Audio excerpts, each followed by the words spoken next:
Hello and welcome to the English Chess Federation and Chess.com stream of the Checkmate Covid-19 24-hour blitz marathon. My name is Phil Makepeace.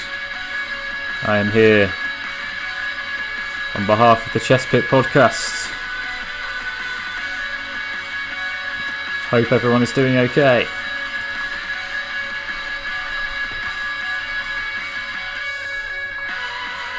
And this is a pleasure to be on board with this initiative. I've taken the graveyard slot, and hopefully we're going to have some fun over the next 3 hours or so. Currently embroiled in a match with GM Norfolk, I'm assuming, as a guy from Norfolk. Makes sense, wouldn't it? Norfolk is a part of England that is on the east coast of the country, in the Midlands. And it's actually where Chris Russell of our podcast hails from. Very soon, Mr. Tom Rendell, who I hope you're still watching, will raid us and we'll inherit all his viewers in a couple of minutes.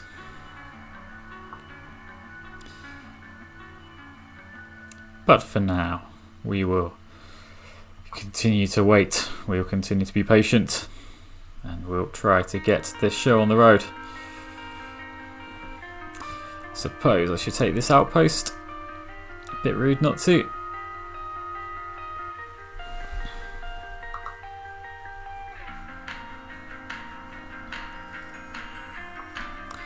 Okay, how do we make any progress here? It's not so clear. I suppose we double our efforts. We redouble our efforts on the E file, and then maybe start chucking things at our opponent. So yeah, this is my idea. So I can go knight c7 and then chuck the knight into e6 instead, maybe. That might be a slightly better way of doing things.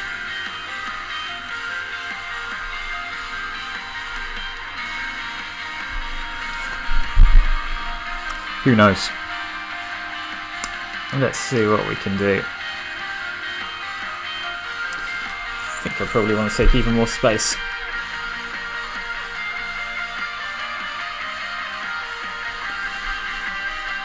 How can they make progress? I think takes and then rook e6, but then the position is starting to lose its meaning here. Plenty of time to sort ourselves out though.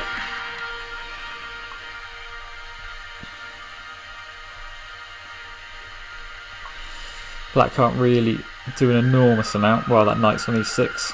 Just slices their position in half. Don't normally drink coffee at 1 AM, but my hand has been forced.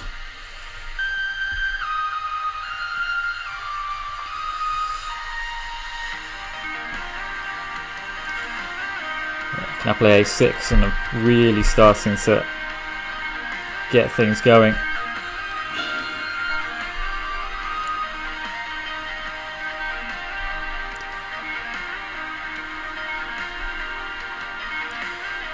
Oh, blimey, really?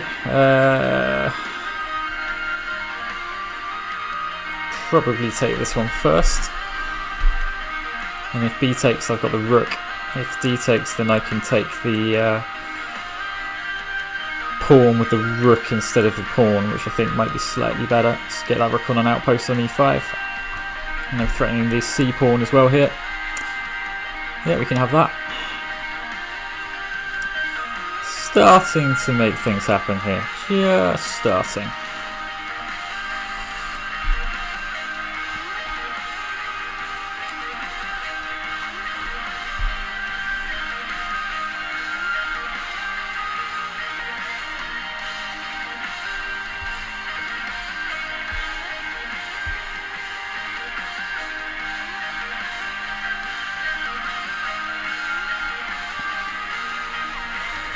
What can we do?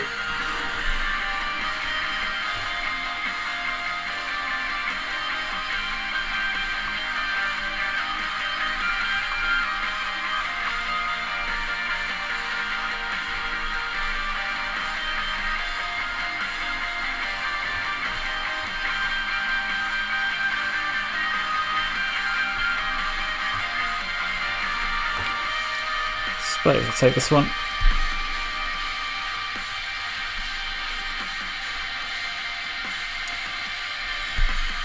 Very technical ending, but I think that A pawn looks quite good, doesn't it?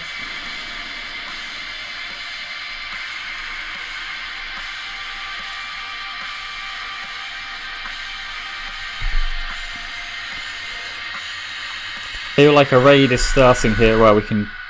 what do we want to do? Do I want to take on... or do I want to just play rook a5?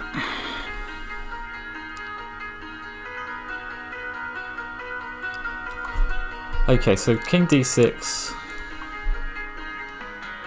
I suppose I just have this one and then take on g7. Rook a4, a7, or rook a4. The pawn can't be taken because of rook g6, so... I mean, either way with 2 pawns up, can't be terrible. Do come and say hello in the chat. Always looking for some new friends in our chats on Twitch.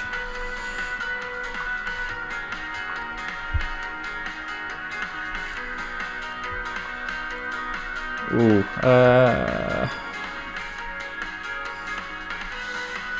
okay, fair enough. Alright, I'm going to have to chase that king out of that.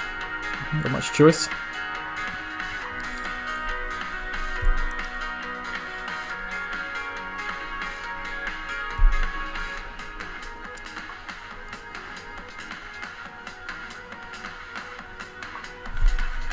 This is harder than I thought, actually. Much harder than I thought. I think we can chuck this pawn up as well, and we're probably just about going to be in time to do everything we want to do.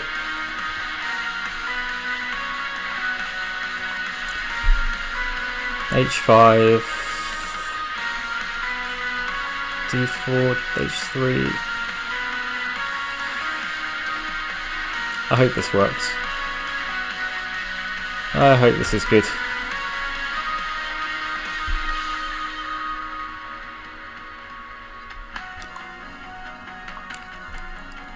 I feel like it should be, but that's no guarantee of anything.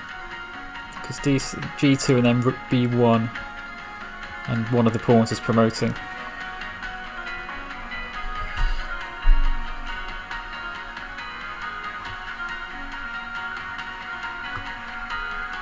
Come on.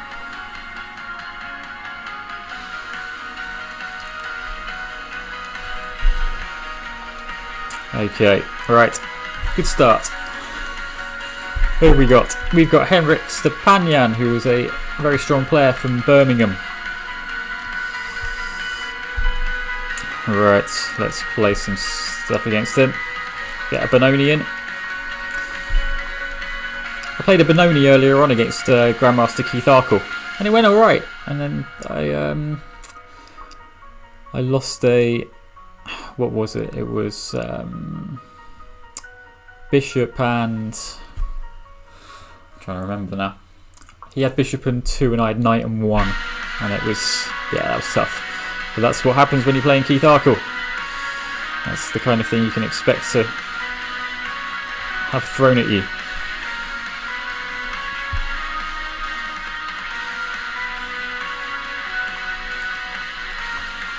Not sure this is actually the way to do it, but I'm trying to get control of the that diagonal. Bishop takes d6 and then... oh, I haven't got what I planned because that knight can't come to f4. Whoops. Okay. Trying plan B.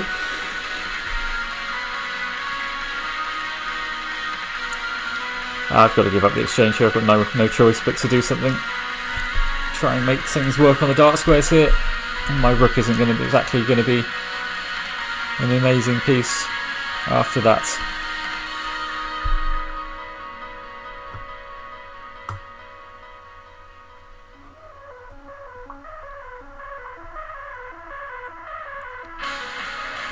Ooh, try and throw everything at them there.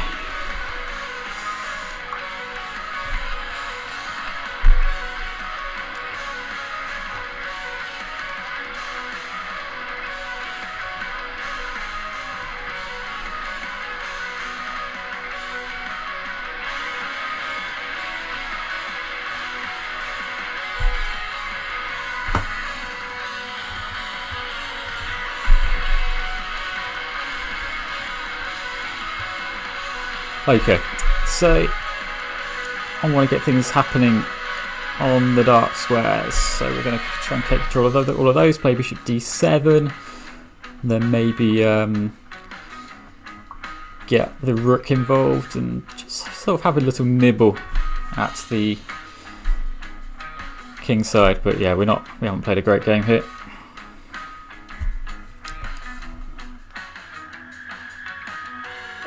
Incidentally, we have Maybe She Will on our stream here. Very good band from, I think they're from London. I've seen them a couple of times. Alright, we've given the exchange back, so he's just a pawn up here. Obviously got a bit scared, but I think that's probably not a bad move at all. Bad way of playing this. Getting the d5 square and the passed d pawn to give the exchange back probably is not a bad thing at all.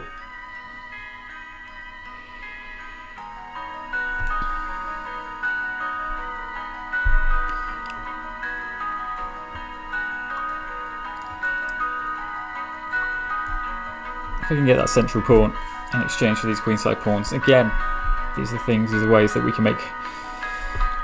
Well, I think, yeah, bishop takes a6 there would have been suicide. So we'll take that, and then we're a pawn down, but we've got active pieces. We have the d file. Our knight on f4 is a very, very good piece. All of this stuff might work.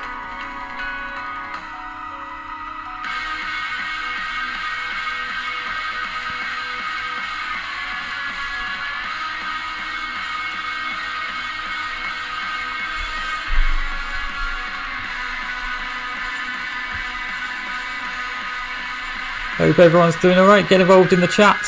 You can talk about whatever you want. Suggest some openings for me to play over the next 3 hours before I hand over to Maria Emilianova.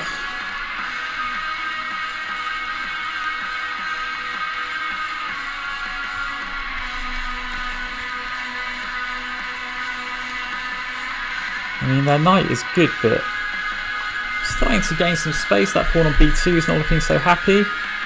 The knight and the bishop aren't really particularly coordinated. Ooh,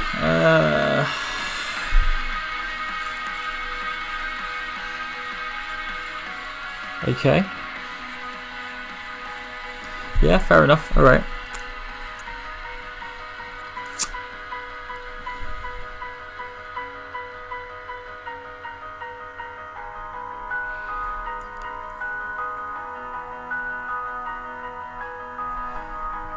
I don't know about this. This doesn't look so happy. If I take the knight, rook takes rook, bishop, knight takes bishop, rook takes pawn. Yeah, I'm not sure that's going to last much longer. I got another way of making stuff happen. I'm not loving the look of all this.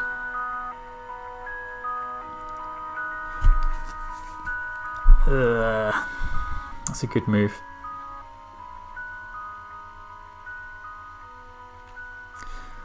No, I don't really see anything.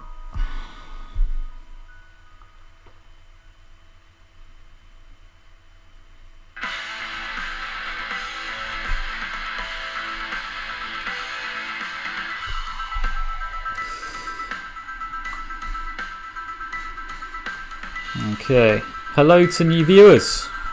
Hope you enjoyed Tom's stream there. you're going to get something a bit different with me. We're going to have far less chess chat.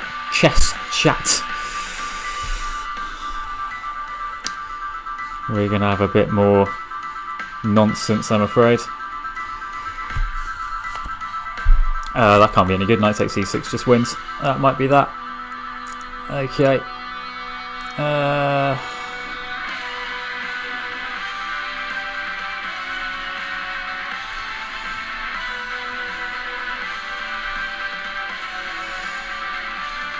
How on earth do I resign in these games? There we go. Alright. It's not a very good setup here. Alright. Never mind. Welcome to new viewers. Who have we got? 2086. You are with the English Chess Federation Checkmate COVID-19. My name is Phil Makepeace. This is Chess Pit Pod, talking about it and playing some nonsense chess for the next 3 hours. Soundtrack is provided by Maybe She Will and other bands throughout the night. At some point I may or may not eat a Twix. I may or may not be drinking some coffee, which is very ill-advised at 1 AM. All of these things, well, should add up to a very entertaining evening. Hope you enjoyed Tom. Tom and I used to live together, in fact, from 2011 to 2013 in what was affectionately dubbed the Chess House. It was myself, Tom Rendell, Peter Roberson, who was an international master, Gawain Jones and his wife Sue Maroa, and we had a great time in a big house in Shepherd's Bush, which is in West London, for 2 years. Please do get involved in the chat on Twitch. I'm not really looking at the chess.com chat. On Twitch you may suggest openings to me. What else? We can just have... You can suggest music if you really want. Okay, so what's going on in this game? We've had a... What was this? This was a... Is this a Carry Khan to begin with? Yeah, and now it's turned into sort of very strange French, where I'm now trying to get f4 and f5 into... by hook or by crook.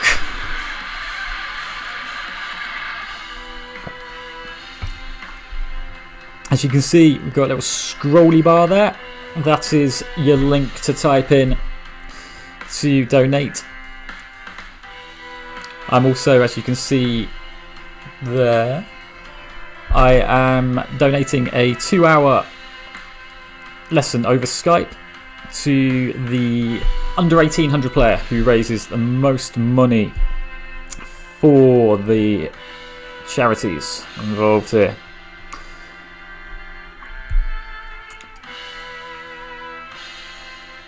I have a my own coaching business, and that's been going for...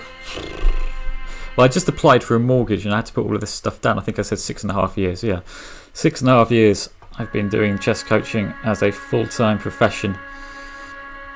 Unfortunately, I also have a part-time job which is full-time during the summer on top of that. So in the summer months I am normally exceptionally busy working with my chess students in my chess schools, and also I work for Surrey County Cricket Club, where I am their statistician. But at the moment there is no cricket, and there isn't much anything really, of course, and so I'm back down to one job in the summer, which is a delight.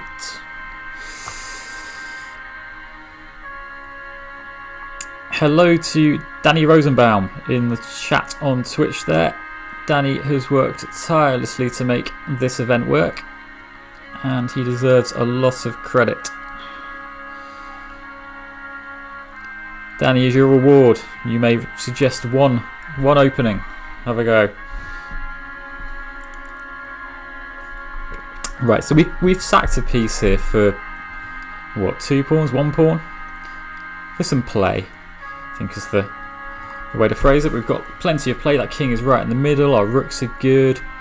Black is quite active, but we're fairly safe here, I think, because that extra knight on a7 is complete garbage. This guy is not a very happy camper.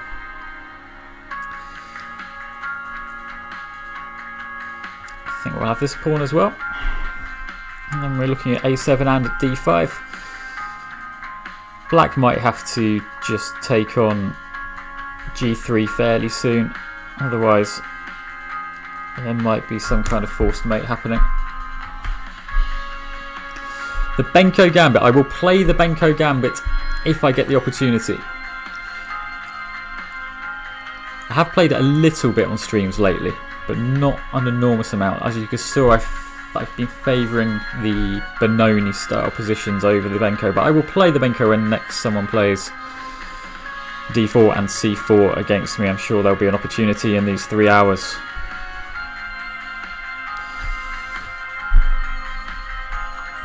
Yeah, as I said, this I think is probably necessary just to take some pressure off.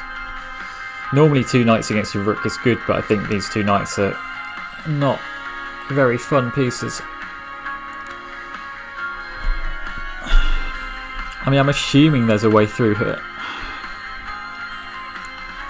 Can't see one immediately though. So let's just build up slowly.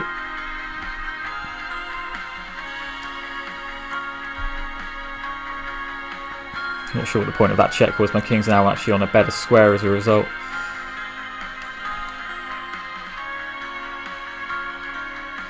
I'm tempted to take on e6 here. Maybe not, maybe I couldn't. What's the best way of doing this? I think I just want to play d5 soon, don't I? Try and reroute. I probably should have gone to e3 there actually, because I can reroute. We could have rerouted to a3. That's annoying. Probably should have played that.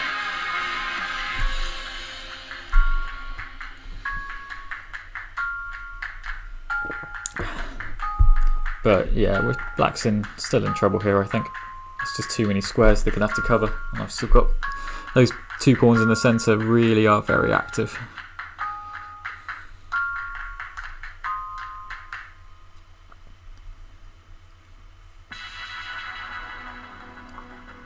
Oh, here we go. Right, let's try and crash through.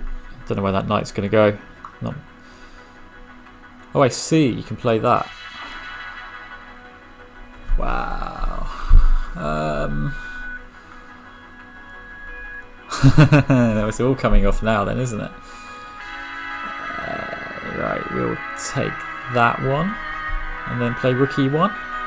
Is that a plausible move here? No, queen takes... No, we have to take this one first. And then we're threatening queen f8 or rook e1. Quite how I win that position, even if I win the queen here, is very thin.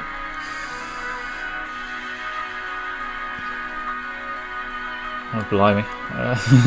Check. No. Can we even win this now?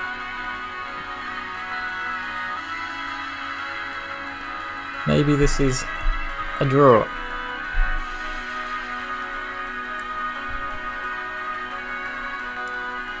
So I'm gonna have to. I can't get too leery with my queen, otherwise I'll get mated.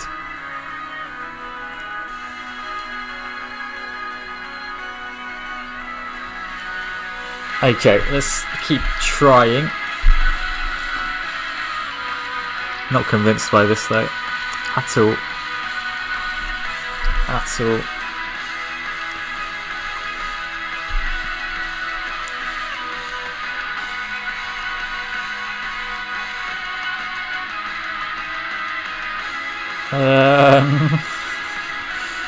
Oh no. Right. Takes.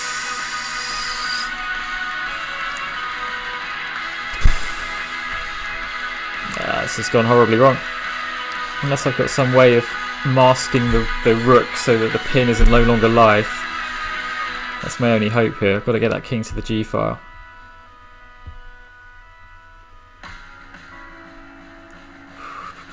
There's no fork, is there?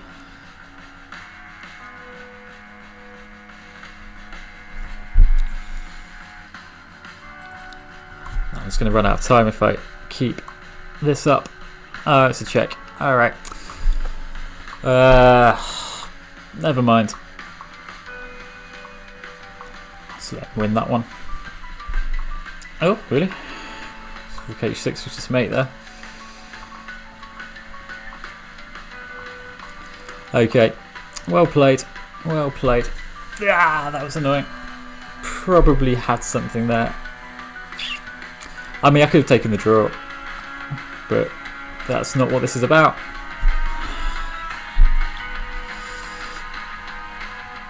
Okay, well, we wait for the next match. As I said, this 24-hour fundraiser is for the British Red Cross. Please use the donate link here. Right, we've got 1200. Let's. Oh, we can't play Benko here. They played e4. Have to wait for that. Daniel. Okay.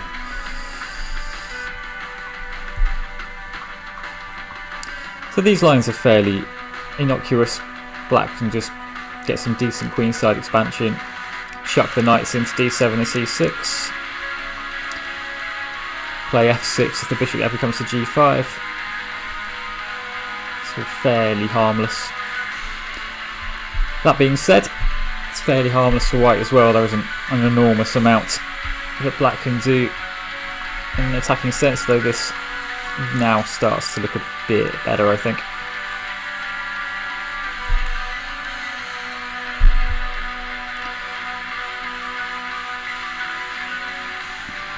Do I play f6 here? Yeah, why not?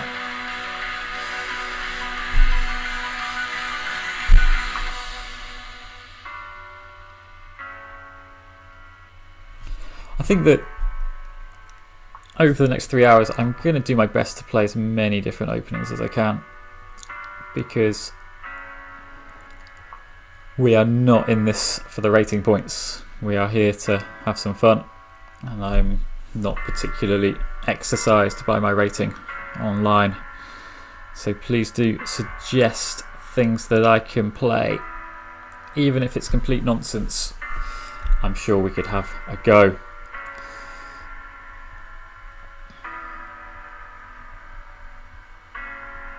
I think it might be time for that Twix. Here we go. Need a bit of a boost. Been up all day, and now I'm going to be up most of the night as well. So cheers. Incidentally, if you haven't seen the Thick of It, which is a well, it's styled as a comedy, but it's actually really, it's quite sad in places because it's true. It's a British political satire about what happens in government, and there is an incredible scene where the word Twix is used as a euphemism for going to the toilet, and I can just imagine that script meeting. You can imagine that script meeting where they knew they were going to do this, and they had to find the right chocolate bar that would fit the line, because the line is, I'm bored of this, I'm going for a Twix. So it doesn't really work with I'm going for a Mars bar, I'm going for a Snickers. Snickers might be good, but Twix, just the way you say Twix, really one of my favourite ever lines from television. So yeah, the Thick of It, I think that line might be from season 3. Season, that's a very Americanized way of saying it, isn't it? However, we have to kowtow to our audience here, and on these streams we will say season and not series, as is the British way.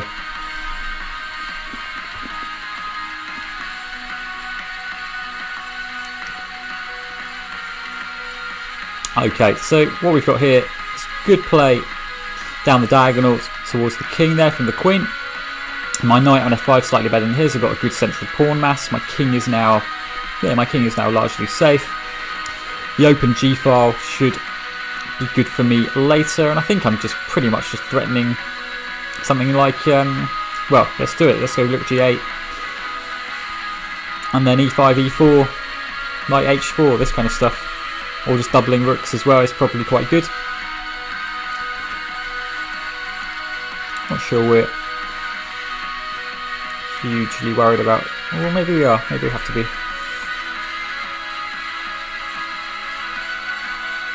Can I just play d4 here? Or would I get c5'd? Maybe I have to take this pawn. A pawn is a pawn after all. Let's take this pawn. Our opponent's playing pretty well for a 1200. Not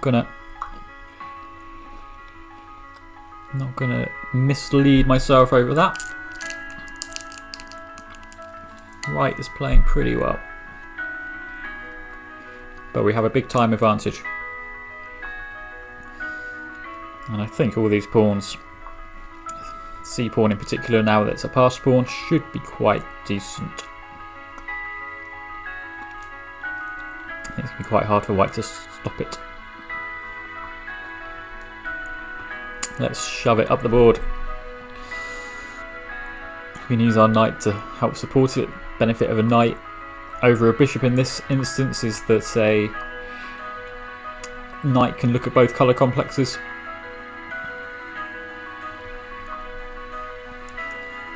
And therefore shepherd this pawn through as we go. At least that's the idea. So we've now got a second one. Maybe this black-white rook can become active now. Yeah, it probably can, can't it? Not too active though. And my king, I want to get my king to somewhere like a4. That would be nice if I could get it over to the queen side there. It's only a pawn up.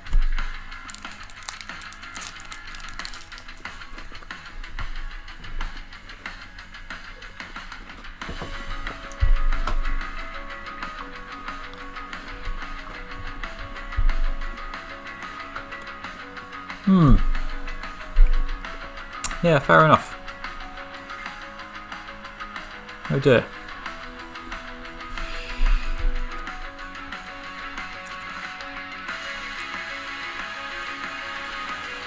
Okay, you have to drop the H pawn instead in my pursuit. This is far from over. Yeah, absolutely, play a4. Take some squares over there, you're absolutely right to. You just play this completely.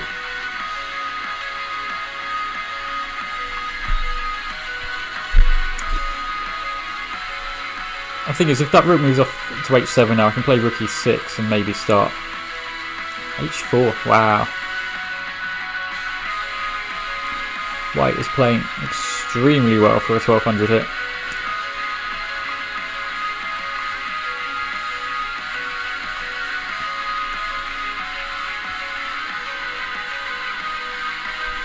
But they are quite quickly running out of time. And my king is a very strong piece suddenly. Okay, the basic plan is rook e6 to rook e3, and then we'll start to chase that rook out of the way of blockading the pawn. At least that's the idea. King takes has to take the pawn here, and then rook takes g3. c2 is coming, I think, because now I've cut off the king along the third rank. And hopefully, without too many difficulties, what's the best way of... I can just play rook g6, and then rook h6, and then we've got a fortress, I think, or king f7. I don't want to stalemate him here with king d4. No, king d4 is not stalemate, so he's got king e6. Okay, that was very tricky. That was not easy at all. We got a 1481 Haru 50. What should we have? Should we have a scotch? Yeah, let's have a scotch. Recently returned to it after a little break, but I've been playing the 4 nights version and having some fun with it. An amazing series, 14 games against someone the other week, or over on the other site, which we're not allowed to say on this stream. And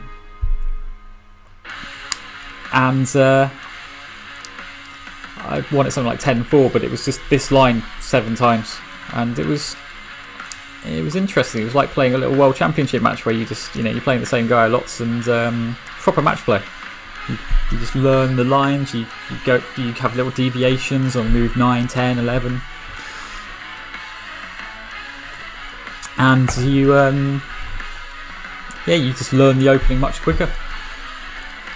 Really, really good little series. Now, did I have this position last time? I think it's Queen F3, but then C5 looks a bit awkward. I know, C5 gets met by E5, that's the whole point. And then there's a discovered attack on the rook on A8. I think this is how you do things. And if D5, now, right, if bishop B7, you go rook B1. And then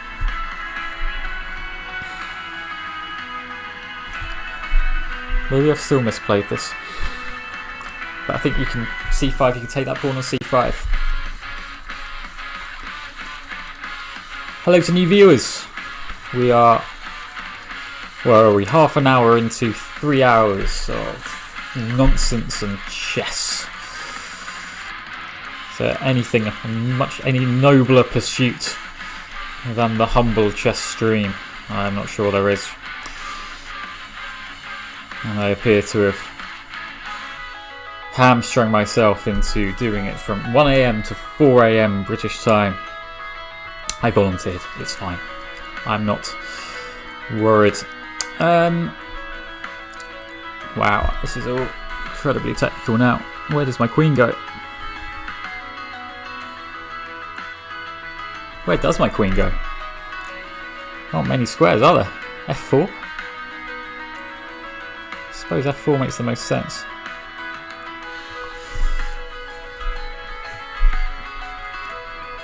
Because we're still on the... So knight takes rook, bishop takes rook, queen takes bishop, rook...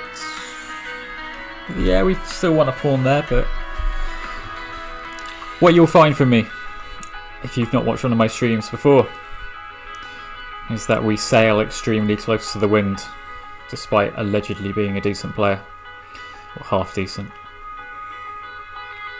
So yeah, to tell you a bit about myself, I've started playing a long time ago, 25 years ago, and then got into the England junior squad setup when I was about 12, and then that was about 20 years ago, and then since just kind of kept playing and kept plugging away and trying to get a bit higher. My peak FIDE is about 2130, I think. Peak ECF rating 204, which equates to about 2200 ELO. And we've been doing this podcast now for 3.5 months, nearly 4 months actually. Started on January the 31st of this year. And if you haven't listened to it before, please do. There are 17 episodes for you to enjoy on any podcast platform which you choose.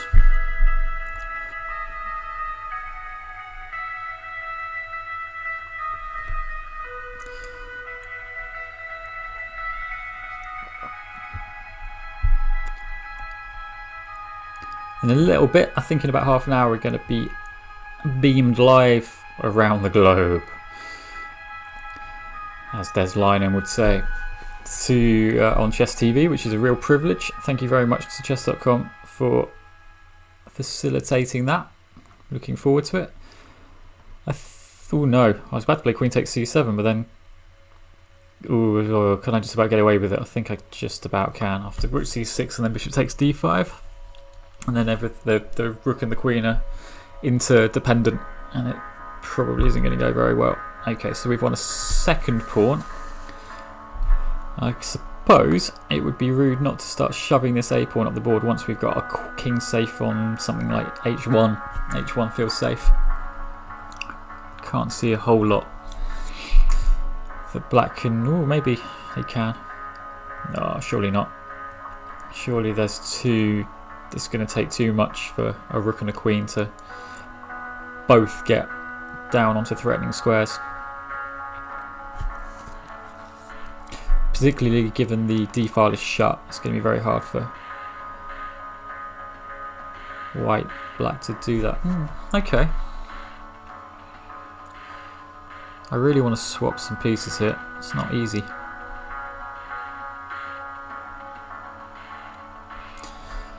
I suppose actually the pawn isn't able to be captured, is it? Because my queen is looking at the king's only escape square, so we can play a5 here. Let's keep rolling this pawn.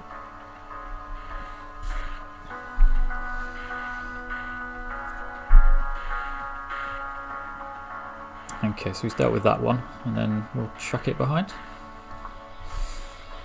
Always put your rooks behind past pawns. Rook a6. The rook's just not a very good piece there. Well, I will very gladly start rolling this guy even further up the board.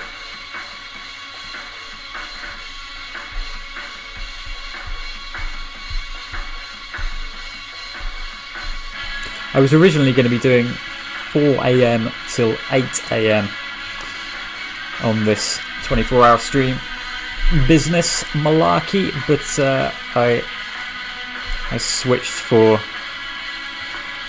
reasons, which I think it's slightly better.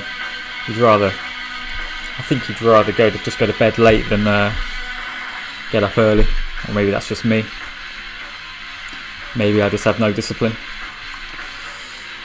Is there a way of forking this king and rook? Can I just gradually worm my way round into some forking manoeuvre?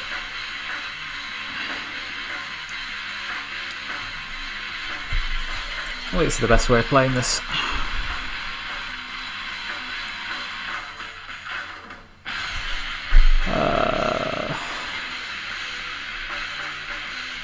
Not sure. Let's chuck in a couple of checks at least and see what the lie of the land is.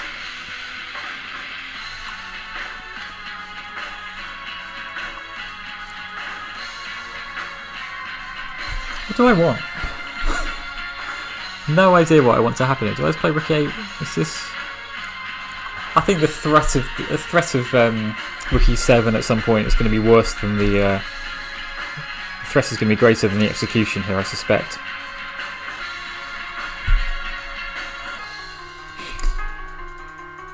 Maybe not. Maybe this is actually just no good, what I've done.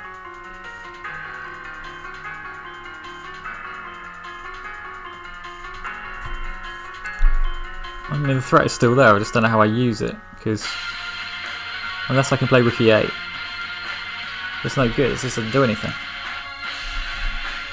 Alright, we carry on. Careless. Really careless, all of this. Okay, but I mean, we're still making progress. h5 might nip that one in the bud though, from black here. I'll happily swap queens and then just try to win this rook and pawn ending. I've got plenty of extra firepower. And we can march our king over, and I'll cut off his king. Got plenty of... or maybe I don't. I suppose we come this way.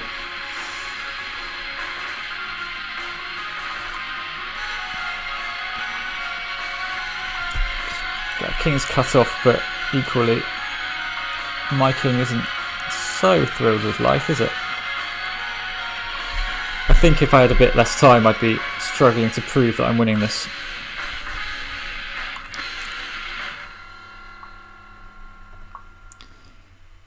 But as it is, I think we've got enough to win this on the clock, which is never the ideal way to win, of course, but I will take it. Yeah, hard luck, that was a good game. Okay, we got a streak. Was that 2 or 3 in a row? Don't know. I'm not really counting. We're not in this for the points. We're in this for the fact we're playing Henrik again. Okay, just lost to him in a Benoni. How he's going to play the Elephant Gambit. He's going to chuck that at us, is he? I have no idea what to do against the Elephant Gambit, so I'm just going to muddle through. I'm really not sure. Should probably have a system.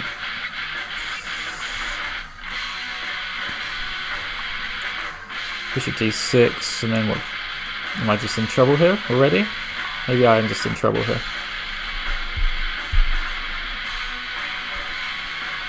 Doesn't look that fun, does it?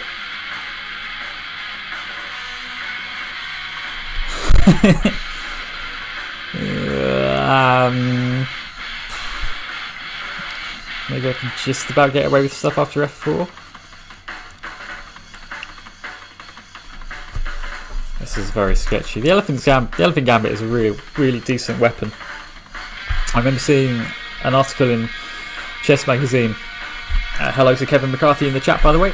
Do get involved, do suggest some openings. I remember seeing an article in Chess Magazine from about, it's been 2004, 2005, where I can't remember his name. He's from the West Indies. He's from the Caribbean. This player, and he beat Nigel Short, or drew with Nigel Short with the Elephant Gambit in a. I think it was in a simultaneous, but it was still obviously a very decent result. I don't think I'd be able to necessarily be able to draw with Short in a simultaneous.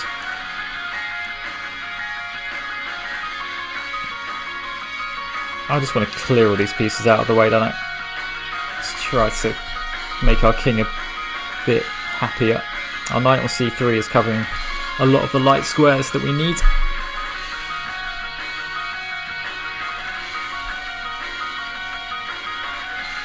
h5 now, I assume. Just looks quite handy, yep. Yeah, this is horrible. What do I do? Do I play d3?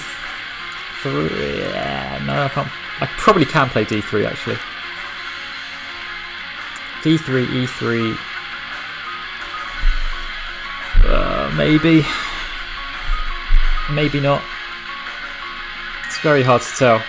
It's just checks and discoveries and things at every turn here.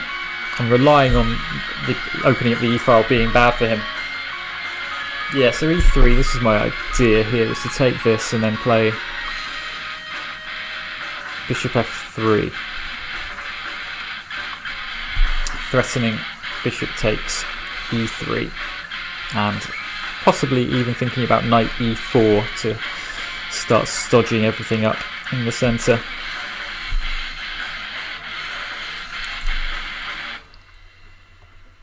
No, I can't. Can I play it? Can I play it? Well, maybe this is playable. Not holding out too much hope. Oh, maybe it just loses. Takes, check. This is what I was relying on, but then he's got f5.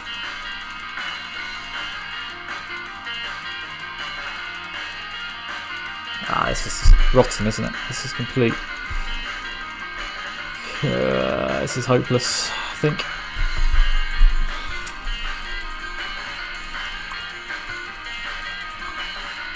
My king is going to get... Well, it's going to get mated, isn't it? Unless there's something magical.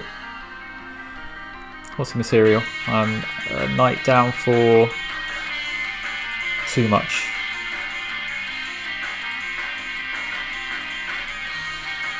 That will do. That will do. Well played. Well played, sir. Okay, never mind. Hopefully we'll be able to get a Benko in fairly soon.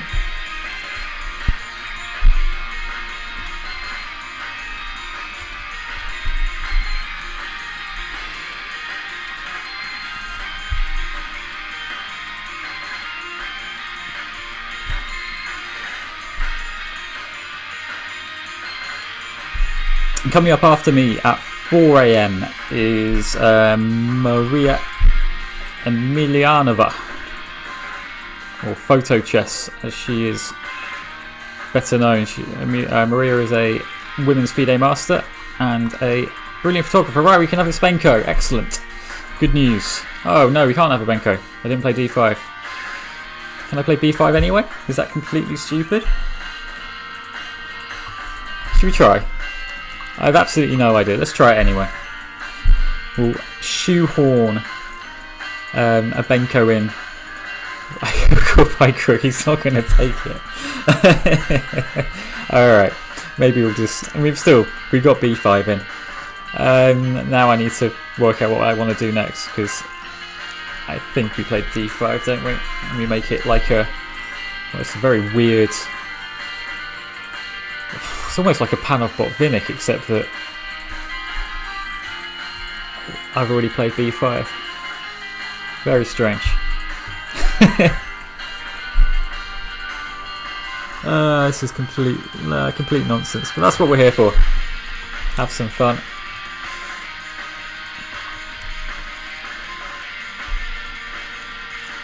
So this is, again, this is now like a, yeah, it's either like a Panov Botvinnik Karo Khan or like a, I suppose a Grunfeld, but all the queenside pawns have come off, so it can't possibly be a Grunfeld. Or like a Slav? What is this like?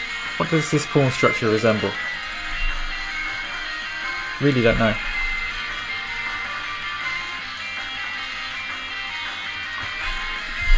Who are we playing anyway?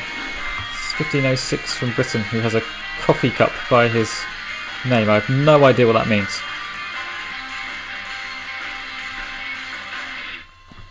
Maybe it just means they drink a lot of coffee. In which case, they're well placed to be playing at nearly 2 a.m.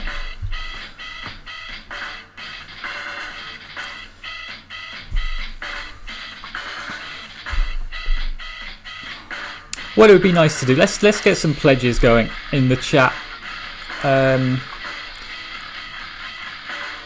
If I play the opening you suggest, I reckon we should have it so that you donate £5 or $5 or 5 of whatever currency you claim to own. So I'll play an opening that you recommend, you donate £5. I think that's not a bad idea. And tell you what, if you play an opening, you suggest an opening, I play it, and if I win with it, I'll donate £5 as well. How about that? Let's do that. So let's get some money raised for our charities here.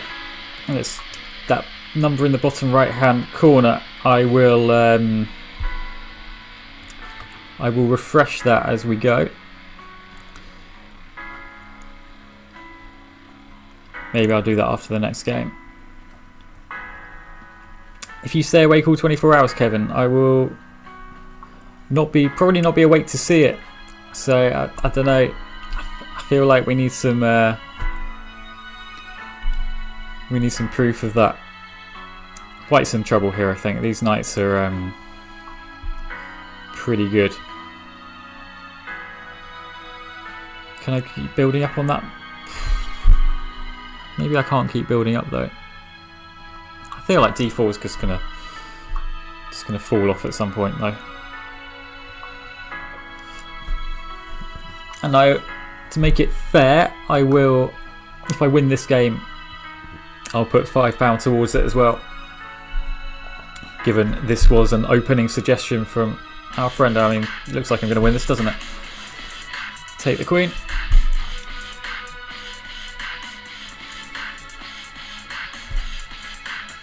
Are they just going to run their clock run out? That would be a real shame. There we go. Right, that's £5. £5 I will, so chalk that up. I will put the receipts on the Chessbit Pod Twitter for my donation. So that's £5 already. I might just I might add a little thing on our stream here very shortly. Bishop d3, I want to play. So I had this line against Gawain Jones earlier, which was fun. And I played pretty well, but he got me, as you do. I think I misplayed it slightly. So the line is here: after queen takes e4, you can go queen h4 instead. Yeah, so queen h4, and then there's this amazing move, king to e7, which was first played by Karpov against Kamsky in 1993, and it's completely bananas.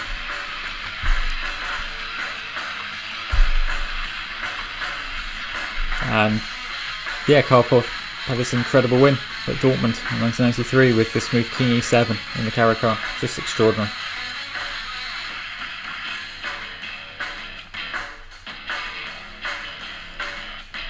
In fact, what I'll probably do, Checkmate Pod, we do instructional streams every Monday morning as a sort of preview to the next episode.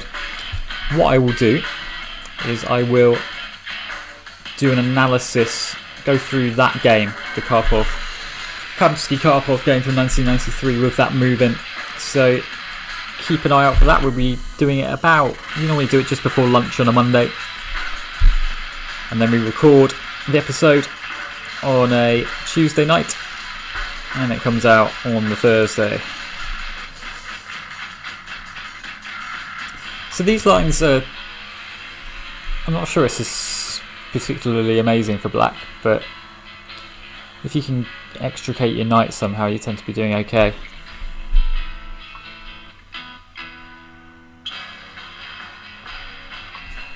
I want to get my bishop going as well. I want to play c5 at some point, but bishop c2, I think I can just afford to quite happily hoover everything up on the d file and then just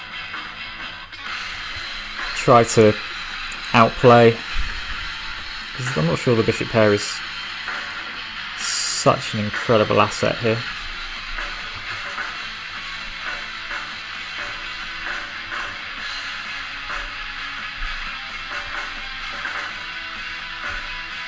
I think whatever he takes with, I'm playing knight d7 here. Queen d6 might be slightly tricky. Yeah, we just got to play c5 and just try to play a bit more on the light squares. We've undermined that pawn on c4. Where does my knight come back in? Via. Maybe it doesn't. So we'll try to get that queen on the long diagonal now. But queen g4, g6. I think just the latent threat of queen takes g2 might be quite a big factor here. Especially if I can get my knight in. Is there any way of getting my knight round? It's going to be a pain if I can't. Maybe I can't.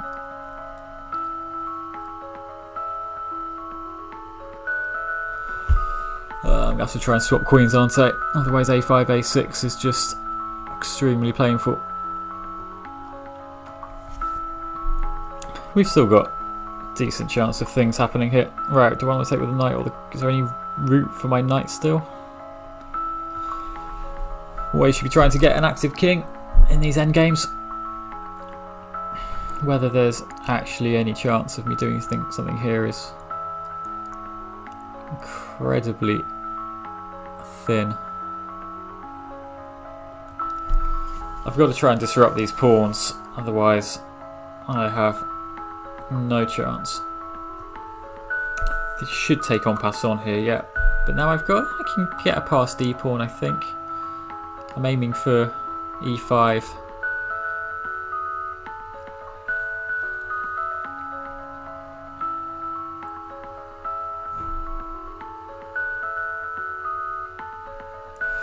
I don't know. That h pawn is not a good piece, is it? How am I doing for time? Okay, but not sensationally. Alright, we just got to go for this and try and activate our pieces. I think that's the only way we're going to do anything, is get our knight in the game. Yeah, so takes knight e6. Knight's coming to d4. We've got a pass d pawn. There are ways to fiddle around here.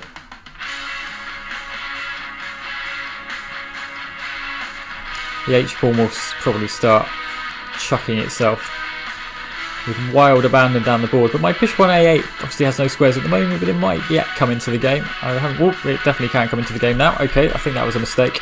Shouldn't have given me that for free. Bishop e2, knight d4 looks quite handy, and that would give me at the very least a... Really? Well, I'm sure the bishop on d5 is quite good, but I'm not sure what it does. Where do I want my knight? f5?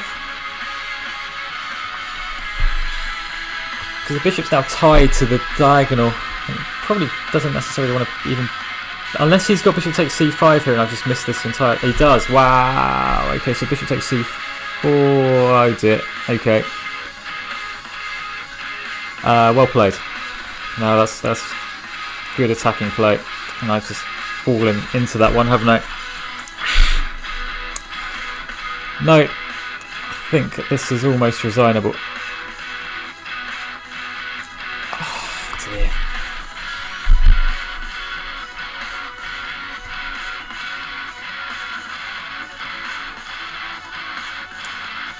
However, if bishop takes b6, then knight c7 after pawn takes a7.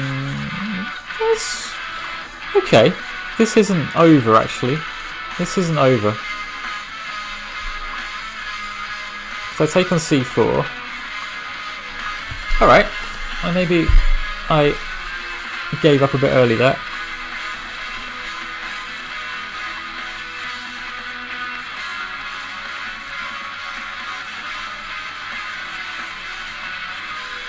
Maybe I gave up a bit early. But White's got all the chances here. Not sure this is defendable, but I'm not just losing outright.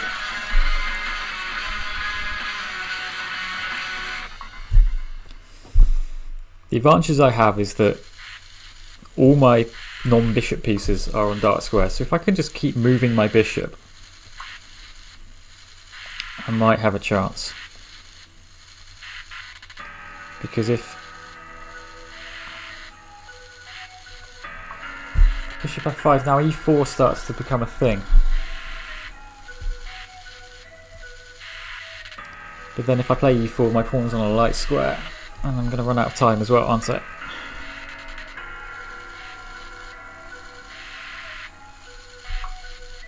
Wow, is this really doable? Oh, I see. Okay, that's a pain. King f5. Oh, he just comes this way, does it? Alright. Well played. We're just shedding rating points.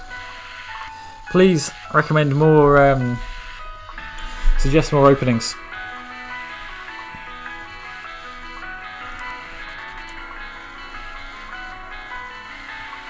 And then if I win with it, I will donate or match your donation of £5. If that's how we do this.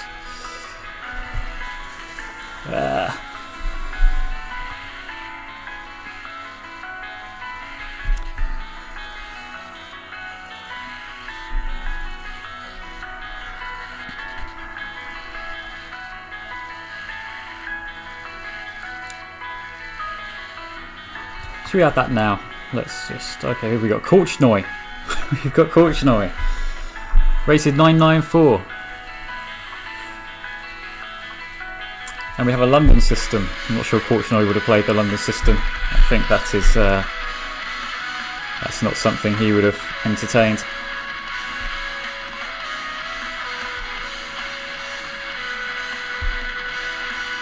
Korchnoi was far too... well, I think he called the A6 Slav just like anti-chess. He said that no self-respecting player would play this c6, d5, a6 stuff.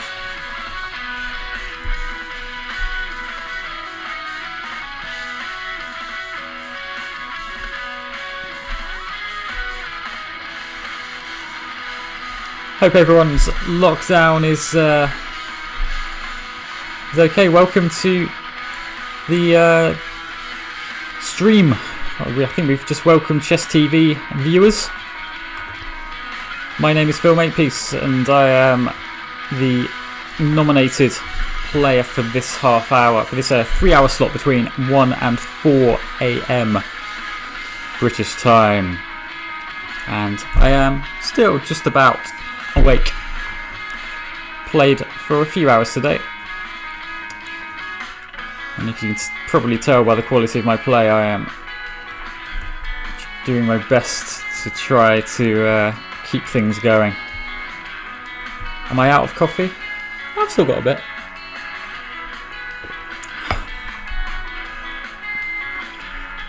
Anyway, what we have going here, chaps, is if you suggest in the chat on Twitch an opening and I win with it, I will donate £5 to the British Red Cross. And as you can see from our little scrolly thing there, that is your donation link too if you wish to support this campaign. Let's have a little, let's just refresh this total there in the bottom right hand corner.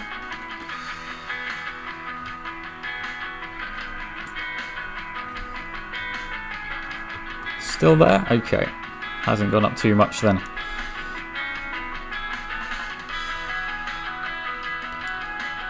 Oh, no, there it's still there, yeah. Okay, so in this game we're going to try to... What should we try to do? I'd quite like to get a checkmate. I haven't had a checkmate, I don't think, today. So we'll try and line up some pieces against... Throw everything at the dark squares on the king side or in the centre here if I get the opportunity. Maybe I won't get the opportunity. That knight's coming to h4 is... It's a weird move. I'm not really sure what the point of that is. And we'll continue to put pressure on these dark squares as advertised. Bishop h2, then there's the knight on h4 hangs. And if not, then knight takes g3 should open up white handsomely.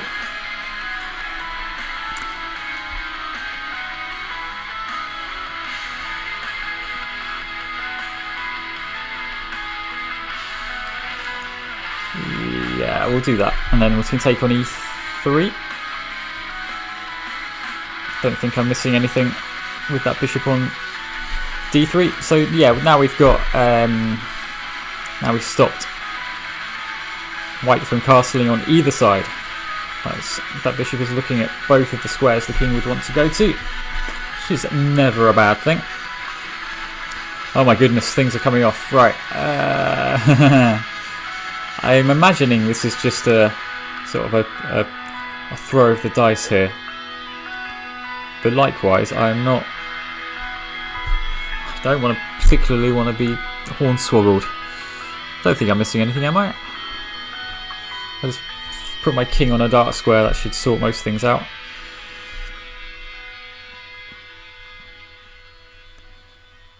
Queen can't come to h5, it can come to b3, but then, as I said, because white can't castle, that's going to mean that hopefully I've got enough attacking pieces to do stuff.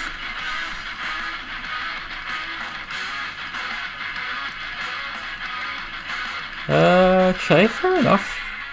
This is all very bold and very, it might be good.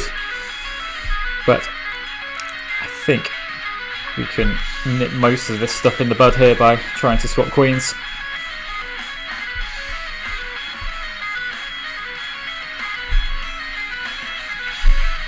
If you try to swap queens when you're material ahead, that is definitely a way to guarantee avoid losing.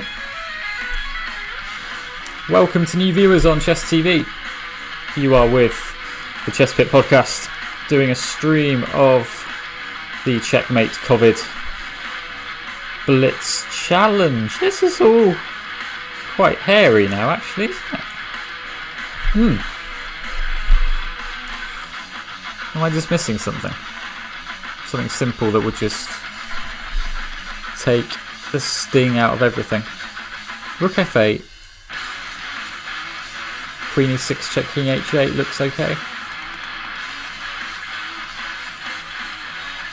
Well, I must say I'm impressed. I'm impressed at White's fight here.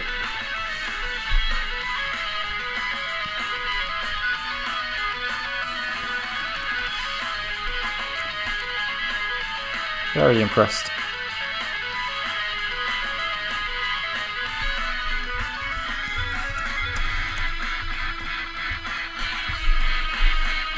Okay. So the queen's come off, and then we've just got this piece up now. Piece up for a pawn. Oh, he's going to let me exchange off even more pieces. That's happy days. Happy days indeed.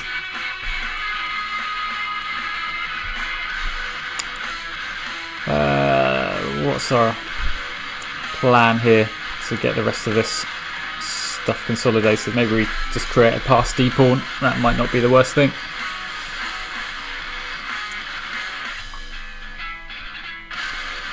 Still have maybe she will soundtracking our blitz play here.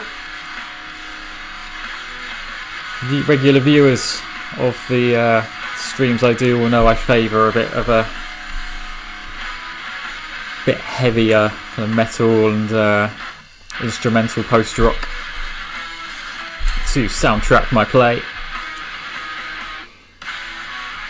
Hope everyone's doing alright. Please get involved in the chat on Twitch. I'm not really watching on chess.com.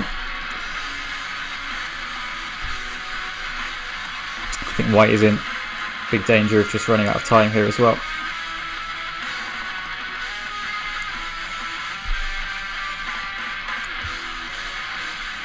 Yeah, fair enough. Blockade everything there. White hasn't played at all badly. Not at all badly here. They just played a bit slowly. I think we'll get out of any... oh no, g3. Well, I've got to be very careful here, haven't I? Let's play rook d2. Let's try and get rook d2 in. I was about to play bishop g3, but then bishop d5 would have won the rook, which would have been thoroughly embarrassing.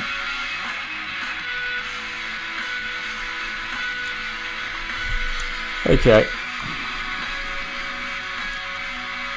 Chuck the king in the corner and just hopefully we'll flag fairly soon, because this has actually been a really awkward game and I've not dealt with some of the issues that White threw at me very well, and they played very well for someone rated 994.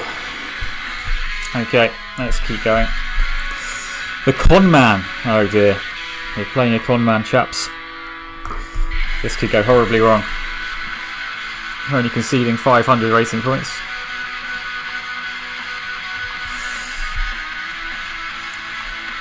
Are we going to get a Haldane hack? We might get a Haldane hack. Come on, Queen H. Yes! Okay, we play the Haldane hack. This line that is named after Robin Haldane, who is a brilliant man from South London and my teammate at Streatham and Brixton Chess Club. And the idea here is just to go completely for broke, aiming everything at the black king and at the holes, the dark squared holes around the king. So this is the sort of main line here that tends not to go very well for black. But I think the best move here is probably just knight takes e5 and to cut your losses, because after this, knight takes f7, king c7, queen c3, it's not enormously fun for black and their issues, shall we say, with this line for black. Bishop g5, winning the queen is threatened, and I think we'll do that straight away. It's just a really fun line. It's no good. Black should just take the pawn on d4 immediately on move 6. Or move 6. Yeah, there we go. There's a nice demonstration of the pitfalls of the Haldane hack. Please continue to suggest openings. For every opening which is suggested by you guys in the chat on Twitch, we're going to get it again. No, we're not. 94 is definitely a valid option as well. Okay, so we've just got a more traditional style French here, where I've probably already misplaced my knight actually. Yeah, for every opening you suggest in the chat, and if I win with it, I will donate £5 myself to the Tiltify campaign that you can see up there. I've already won 1, and there's still another just about 2 hours to go. So hopefully we can get that up to 5, maybe 6 wins with openings that you guys suggest. But I do need you guys to get involved, otherwise it's not going to happen. What would also be nice is if you could match that £5 yourself to get involved that way. If you don't, then that's fine, because I will have given the £5 anyway. But that would be lovely.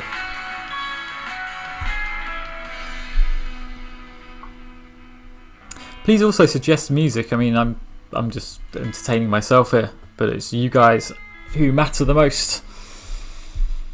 So if you wish to hear one of your favourite bands, please do let me know. Where do I want my bishop? Do I want it on a3? I'm not sure this is incredible, but it's probably a nice way to undouble my pawns. Or equally not. Okay. Right, so now that everything in the centre is completely compacted, I think I should probably start throwing my pawns up the board on the king's side. I think that's the way to play this.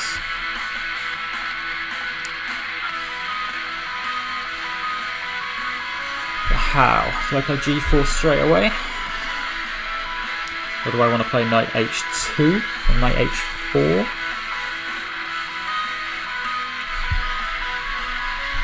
I think g4 makes a lot of sense. Equally it may not.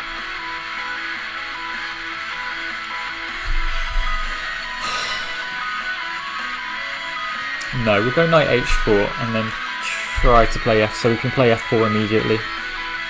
And then try and work our pieces round.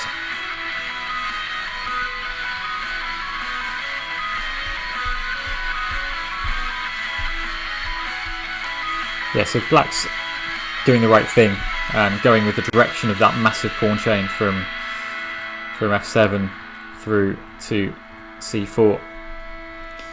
Doing the right thing there and playing in. You should be playing in the direction of the pawn chains. Likewise, that's what I'm doing here. I'm playing with these guys in this direction.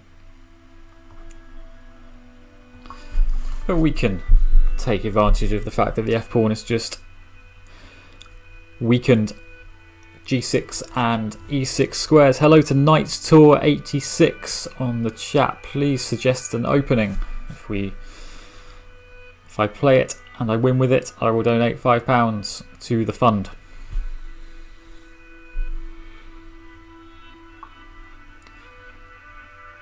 Okay, so now those things are fixed as well. I suppose we should get our rooks involved as well. Now that we've got complete control over g6, let's try and get some more pieces in there.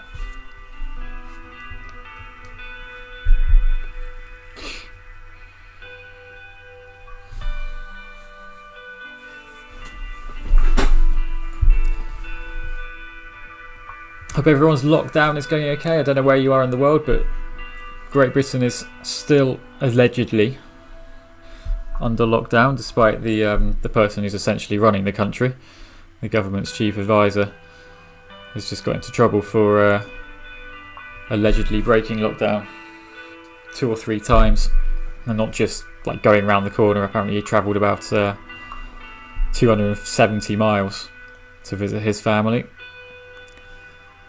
I've been self-isolating in the south of England since March I escaped London essentially and moved into the countryside because I thought it was probably a good idea to have a bit more space. But we came out here on March the 20th. So it's been over 2 months now. That just feels wild. I can't believe it. But that is what's happening. Hope everyone is okay.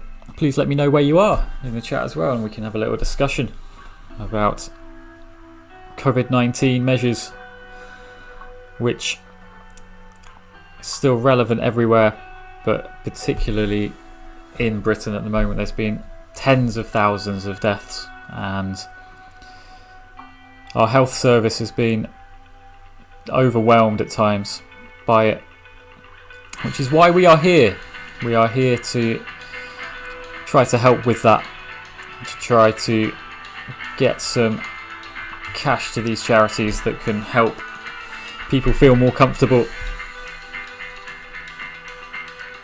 when they're diagnosed, or just generally. I think there's a lot of emphasis on, I'm not sure the Red Cross in particular, but for me anyway, the biggest emphasis should really be on mental health and keeping people going, really, because it's not easy. I've had some moments over the last 2 months where I have just had a little wobble, shall we say. It is far from easy. Right, so talking of opening up lines in your head, we're going to try to open up lines here on the board with F5 and E6, and I'm not sure if it's going to work, but Sherlock Gnomes here is doing a good job of keeping everything together. Having said that,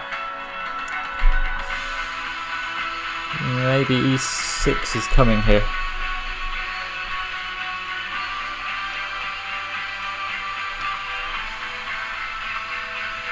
Okay, let's try this.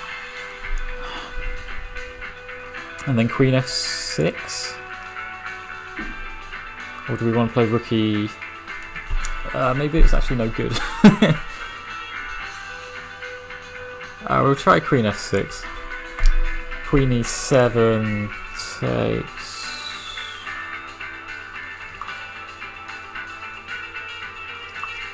Yeah, maybe actually that A pawn is just going to start rolling down the board very quickly.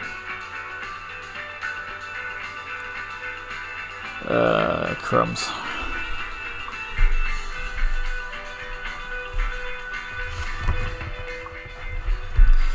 Thank you for telling me in the chat. I'll just turn the music down a little bit there. I think I've actually just started modulating my voice a bit as well.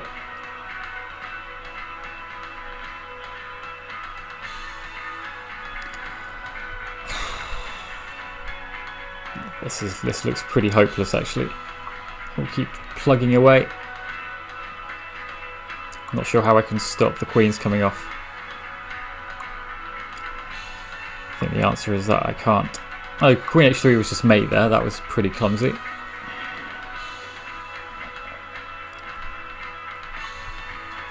This is hopeless, isn't it? All of these pawns are starting to roll, and there's not a lot I can do about it. Not a lot at all.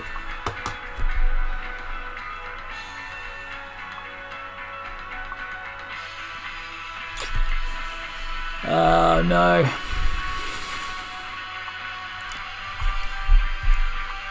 Having said that, I've got some sort of vague chance. If I wasn't so low on time, I might have some vague chances here of winning one of the A or the D pawns.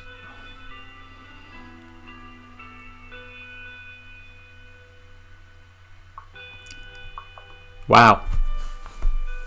I'm amazed. They took the repetition there. I thought they just flagged me. Okay, we'll take it. Not a great result, drawing with a 1700, but worse things have happened. Right, I know this person. This guy's name is Nathaniel Paul, and he is better than 2000. definitely. I think he's at least 2100 FIDE. Know him from when I lived in Shropshire, which is in the West Midlands. It's really the North Midlands, I suppose, in England, and I lived there for a couple of years from 2007 to 2009, and Nathaniel played for, well, he now plays for Priorslee Lions, I think, which is a team that were called, I'm trying to remember now, some tiny village, Codden or something. So this line you can get a past d-pawn, but it's whether if black can blockade it well enough, then they should be doing well.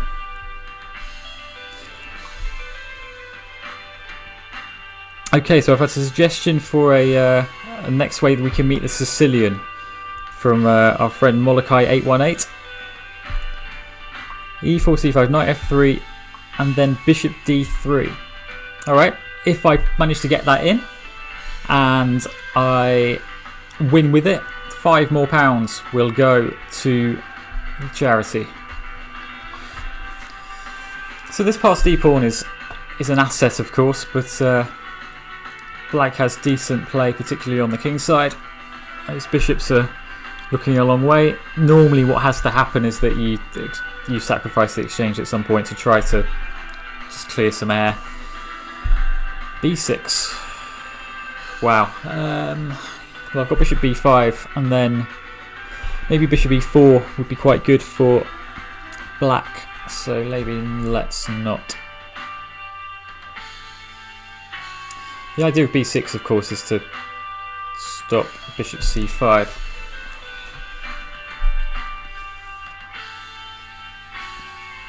Alright, let's just... That bishop on e2 is looking a bit clumsy. And it also means that my bishop on e3 is now unpinned, which can't be a bad thing. Yeah, bishop e4, this is what I was worried about. That's a bit awkward.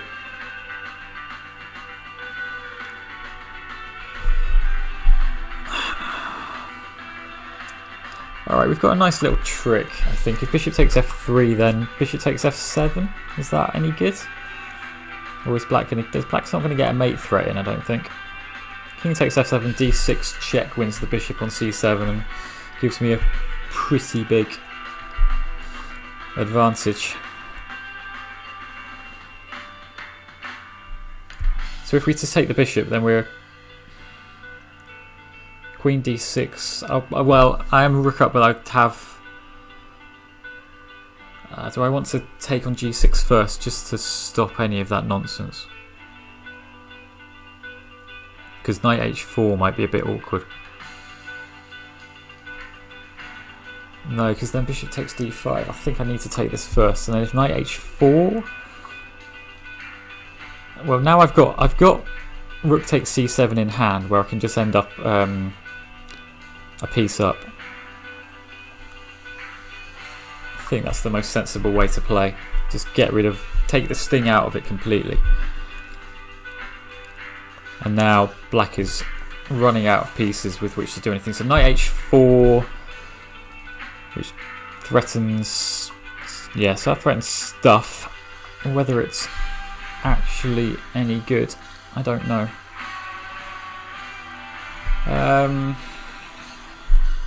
Do I have to be worried about this?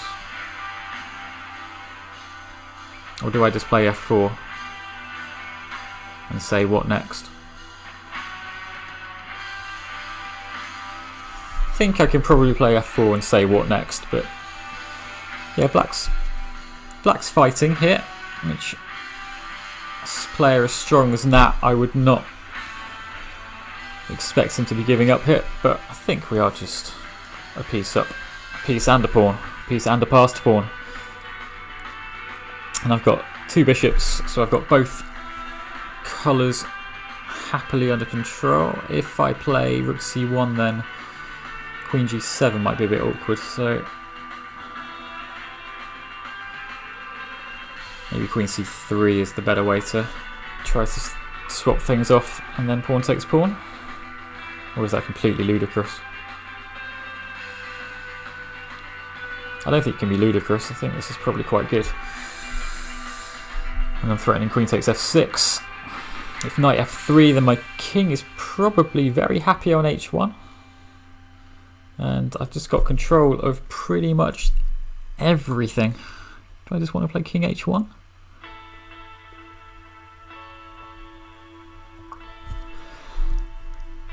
I've spent a lot of time talking to you guys, but I'm not going to be able to get away with being so profligate with my clock from now on, I don't think.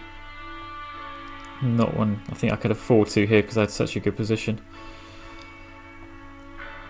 I need to take the g file, don't I? And then we can play queen g3, and that should be murder she wrote. Queen e4 check, king h2, no more checks. Queen's coming to g7, or to g8. Both of those are mate. After rook takes a8, rook takes g8 mate. Expecting a resignation. And that's probably the best match we've played so far in the stream. That was pretty good. I'm very happy with that because Nat is a very tough opponent, and yeah, he's not he's no mug at all. He improved very quickly in his late teens. He became one of the most feared players in Shropshire, as I was saying. Or do we have any suggestions here? We had a suggestion for a Benko. I can try to sort of shoehorn in a dragon here. I'll try and shoehorn a dragon in. We haven't had a request for it, but let's just try and get sort of dragon style structure. But I ideally want to play d5 in one move, don't I? I think we can do that straight away. So this is an accelerated dragon that I've played, which is not supposed to be any good because of the precisely because of c4. But this seems to, given I've taken that, removed that threat, that seems to be right. Who have we got anyway? We've got a chap from International, as it says. Goodness knows where he could be from. Doge Dandolo. Sounds like a Harry Potter character. If anyone in the chat could tell me who Dandolo was, I would be most grateful. I'm afraid I'm not up on my... I mean, he looks like a... What is this? Like a 14th century... some kind of messenger, maybe. This is a bit awkward. Okay, so I probably don't want to be keeping that. See, the reason I put kings on g7 is good is because there's no dark square bishop, obviously, because it was swapped off there. But likewise, this queen is a bit annoying. So let's get rid of that danger forever. And then what? We're going to get an IQP. So an isolated queen's pawn position where you can take with the rook here, of course. Probably should, actually. Yeah, alright. Fair enough. But we got that knight on b1 is in the way. And I think we can quite happily take the d file. Or maybe just even the c file first. With rook c8, rook c4. 2, 3, 4. Okay, but material's equal. I mean, this isn't a... But this is your standard dragon pawn structure.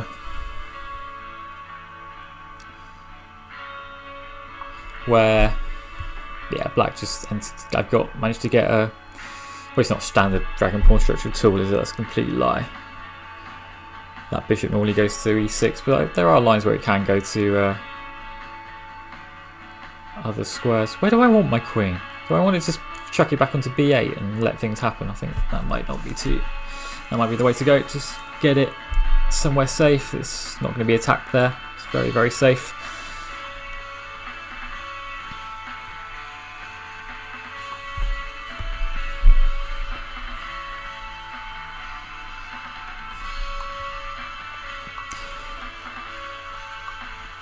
Coming to the end of my stint on Chess TV. It's been a pleasure. Thank you for watching. I will be continuing the stream until 4 AM if you wish to stay on. That's 4 AM British Summer Time.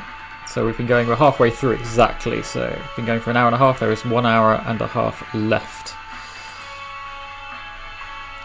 Just been offered a draw. No, thank you. No draw offers today.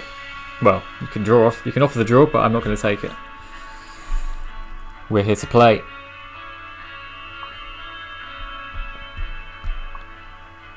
If you are going to leave us, Chessbit Pod is up there. You can find us on any podcast aggregator.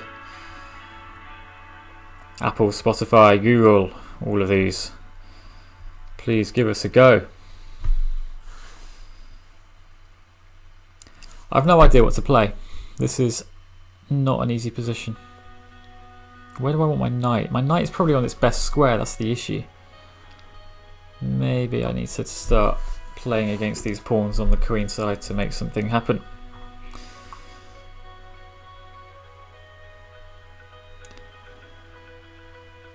Well, now knight d5 is very tempting. Yeah, I think that makes sense.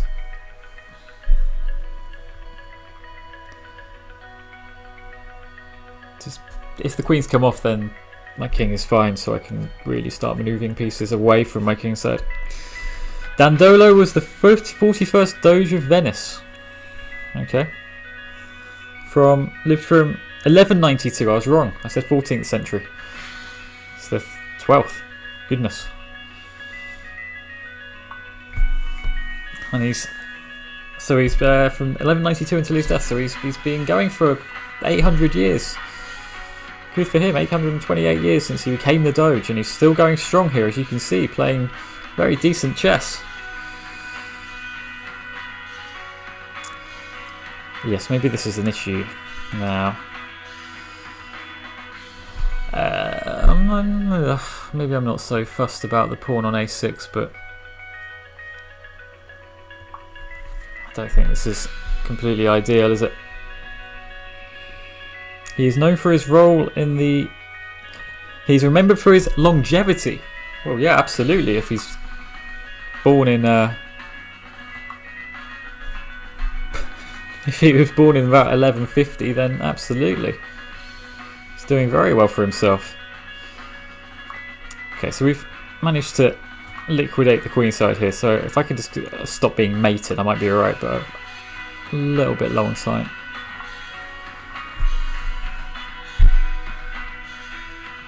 What else is he known for? He's known for his avowed piety, shrewdness, and his role in the Fourth Crusade. How many crusades were there? There were quite a few. They were about... Definitely got into the teens, I think, from what I remember from history lessons when I was about 12. Maybe there were different crusades for different countries. And he sacked Constantinople. No one has achieved that for some time.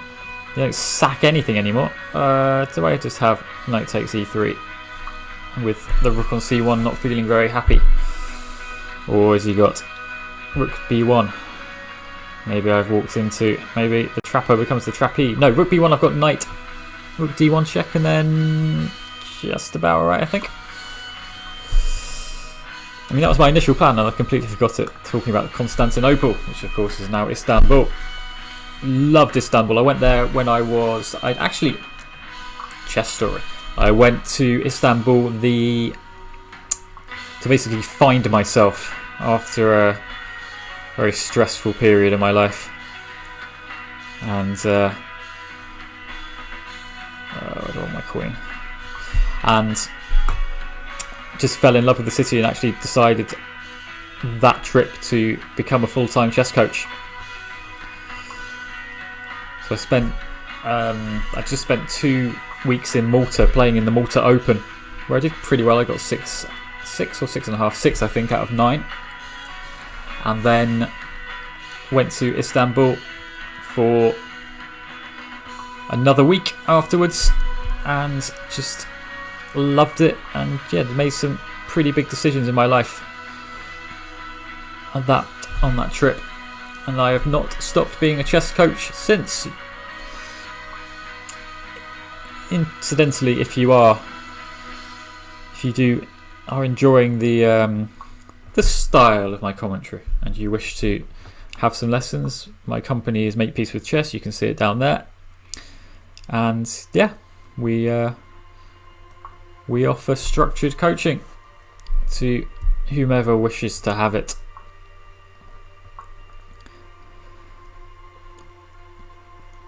This is very precarious, but I think I can just about... Oh no, hold on, maybe not. This is all very thin now. Queen e5, queen e7. We're running out of time. 96 king. Alright, I'm just going to try and play as many moves as possible very quickly here. Alright, so we get some checks, which is helpful for these kind of time scrambles.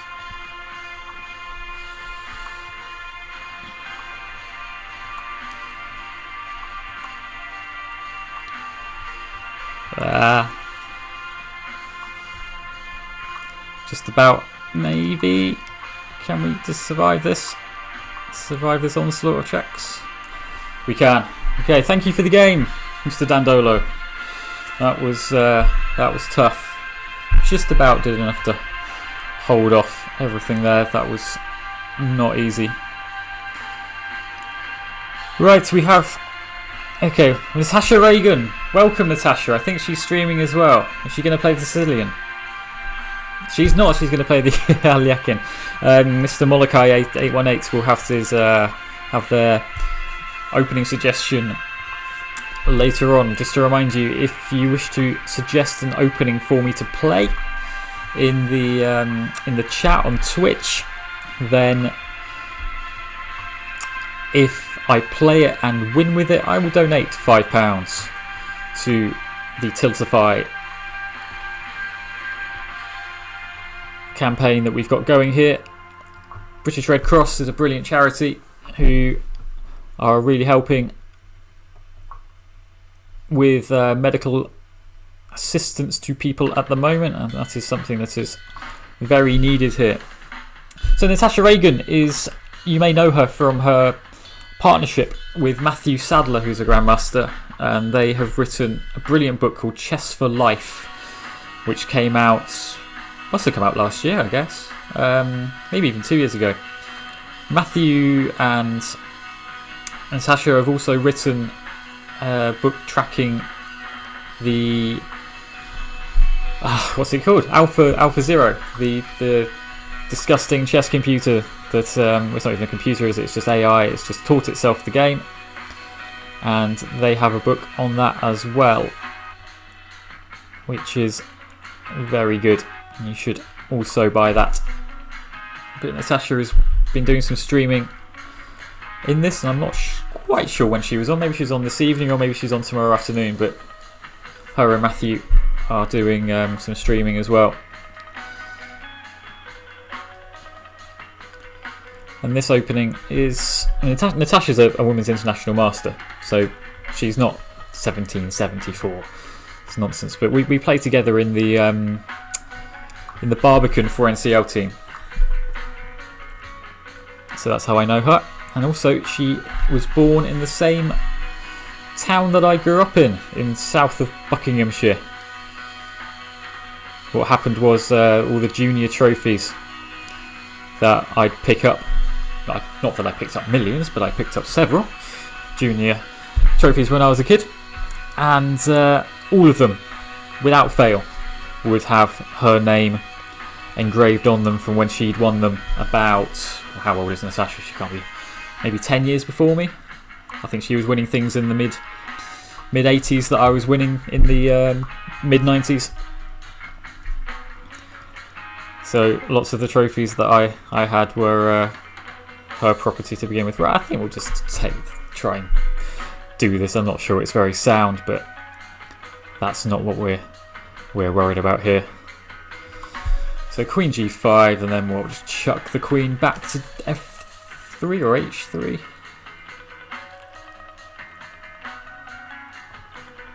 try f3.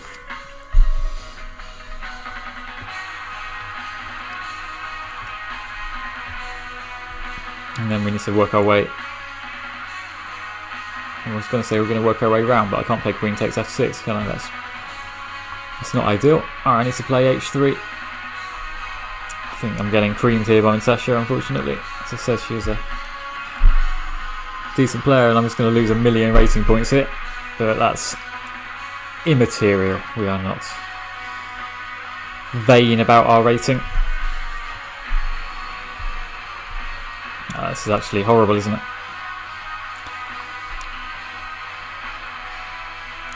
This is really horrible.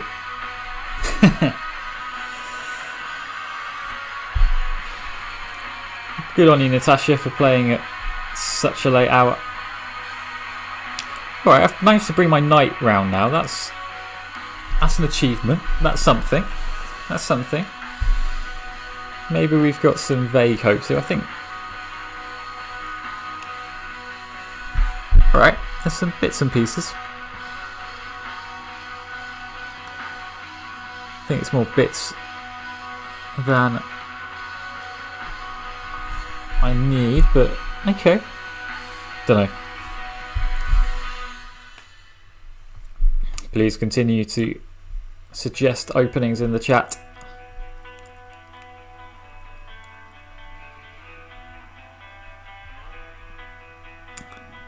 Natasha and her kids are very, very good at Go and Bridge as well. They're ranked very highly for Bridge in particular.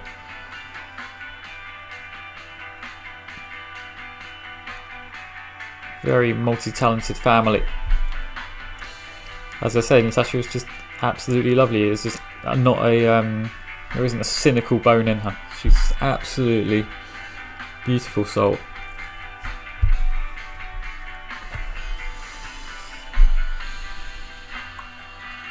Oh blimey! Is this sound? I'd seen this, but I wasn't sure it was sound. So rook takes h3, king g1, and then rook. Ah, it is sound. Rook h1, king g2, queen h2, or just this. Rook f1 is mate. Well played. That was a really good mating attack. Okay, well played, Natasha. Vikram Kamath, presumably the father of Raghu, who is a decent player, a decent junior, I think, unless I'm misremembering. Please suggest some openings. We can raise some more money.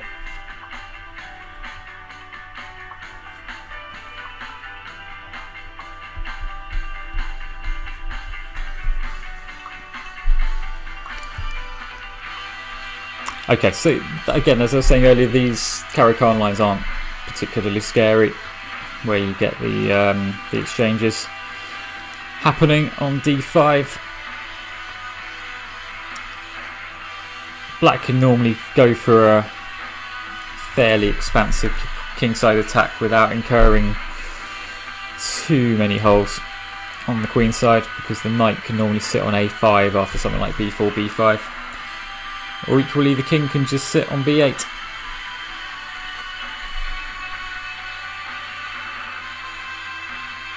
How can we get going? Let's play king b8 to start with. Let's get off that c file and get off the light squares as well.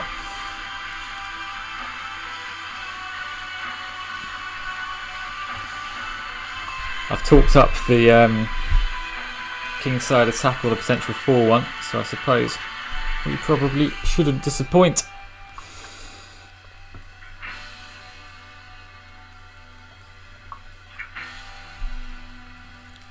Maybe I should have played the other rook to f8 and kept that other rook on the h file, but my plan is still the same here. I'm just going to play. I can play fairly centrally here without actually. I haven't really incurred any particular issues. So white's going for it on the queen side. I should probably go in the centre. So knight d7 to b6 feels like a good plan. I think that's what we'll go for. I suppose knight is coming via d3, is it? but we can take it. Bishop on f5 isn't doing too much at the moment.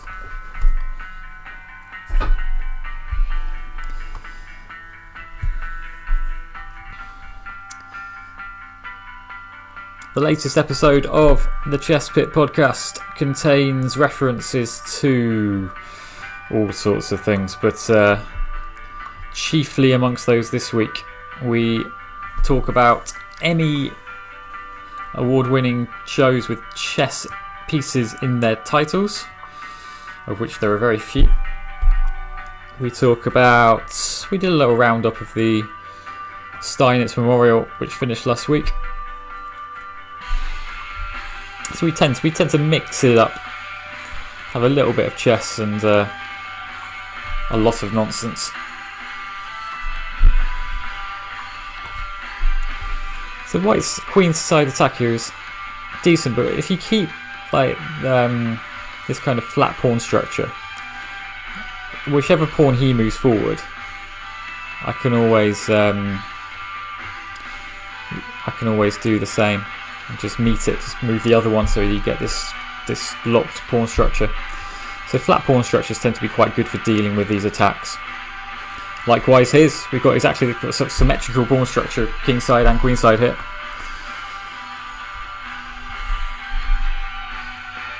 I'm not sure how much good that bishop on d3 is, so maybe I'm doing alright here. Though White is probably going to get the first real go at doing something. Was Tony Miles that crazy, as they say in the books? Well, we actually have a Tony Miles special, which was out 4 weeks ago. It's episode 14. If you wish to find out more about Tony Miles, that is the place to go. He was I don't think he was crazy. He was just he had some problems, and who doesn't?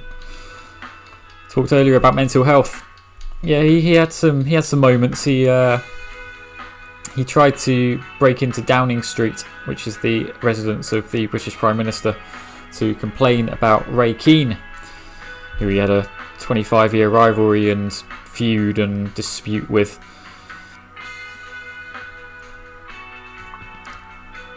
Miles was a very complex character, but yeah, we did an entire special on him in episode 14 if you wish to go and find that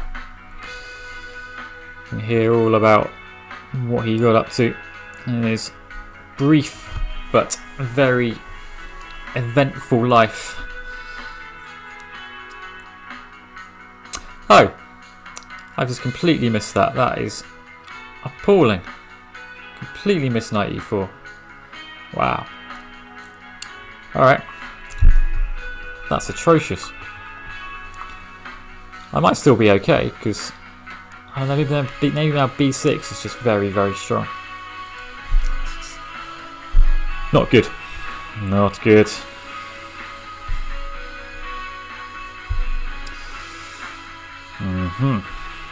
Okay, so we can blockade d5. Rook c1, knight, queen b4, or queen b2. Swapping queens here is probably not a bad idea. So how many pawns have I got? We've got exactly the same pawns. Normally, if you're the exchange down, you want two bishops versus a knight rather than two knights against a bishop, but maybe this is okay. Maybe I've still got... Well, I can definitely blockade d5 very well here. That is under no doubt. It's whether I can do anything else, which might be tricky.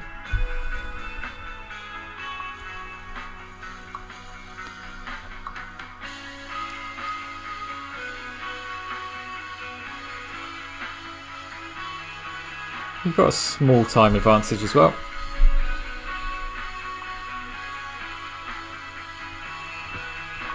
I'm not going to give up. Rook h2, rook takes g3, check, king f2. Probably got to play my rook back to h3 because otherwise rook h8 is mate. So I've got all that fun to come here, I suppose. This is what happens when you just blunder the exchange for no reason.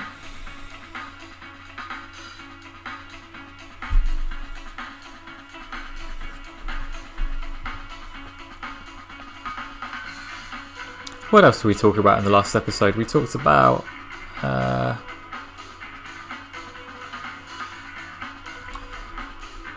what did we do? A whole load of features, and I completely forgot what they were.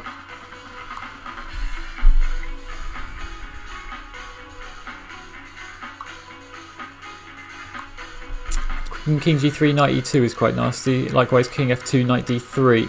So where's this king going? F1? Yeah, it is going to F1. And I'm going to have to sort out my king, because this isn't... It's not a very... It's not very happy there.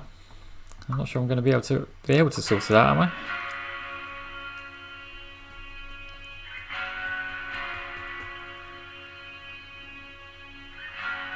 No. Oh dear. I can't play b6. Okay, this might be the way to do it. Let's try and extricate my king.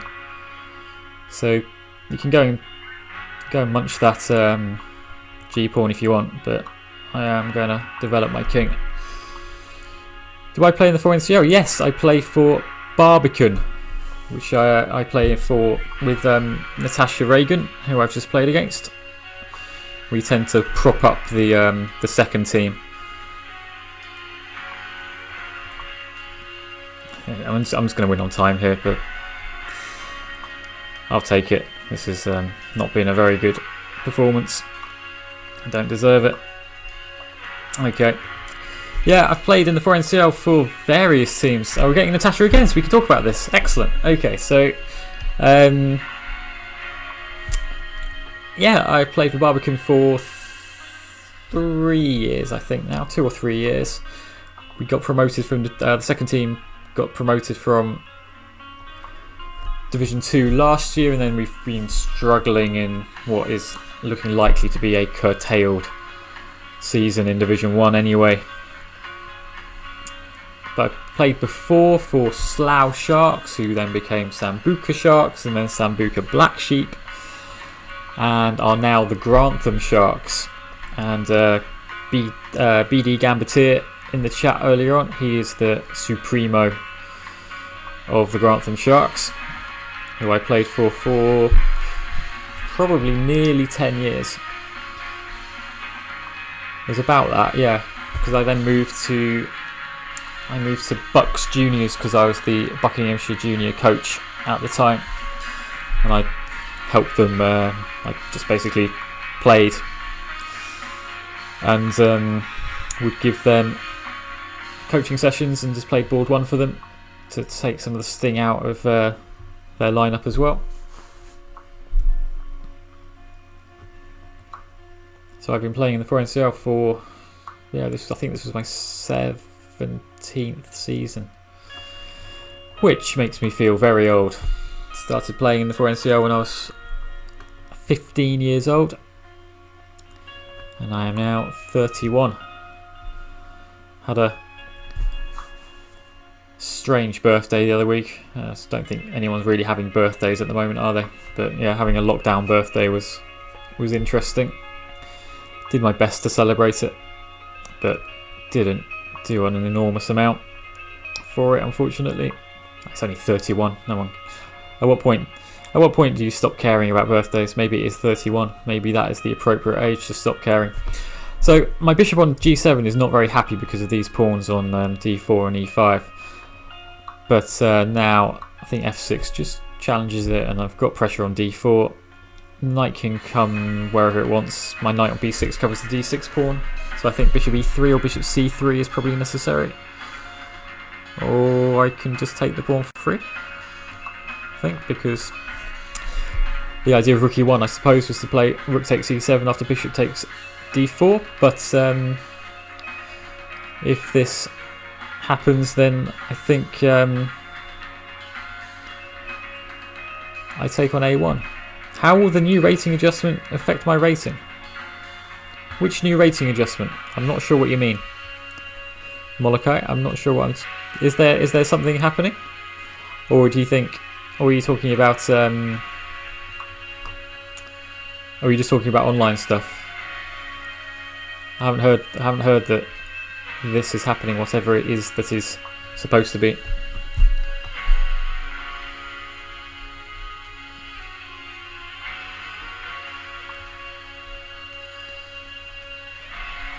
Normally I'd want to get my rook to the 7th, but I'm not sure that's actually... I'm not sure that does anything.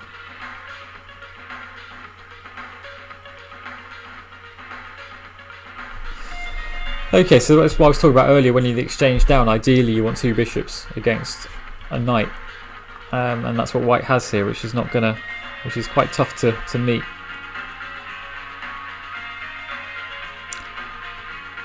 Having said that, that bishop on g2 is complete garbage. So I'm not that worried about the light squares here. Pretty much all my pawns are on light squares. That's going to be a good thing in this instance, and I'm going to try and redeploy my knight. Or now,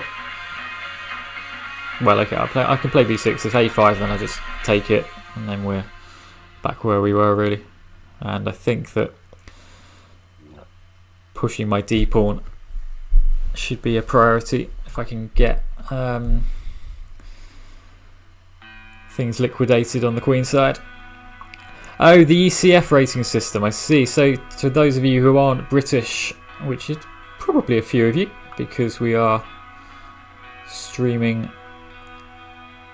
cross platforms, the English rating system is different from ELO insofar as it uses 3-number system, and it has a weird sort of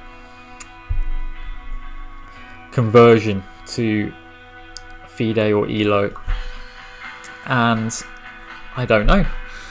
They're changing the rating system to a four-digit thing. I don't think it shouldn't change it at all. The whole point is that you'd get the same kind of rating as you would before.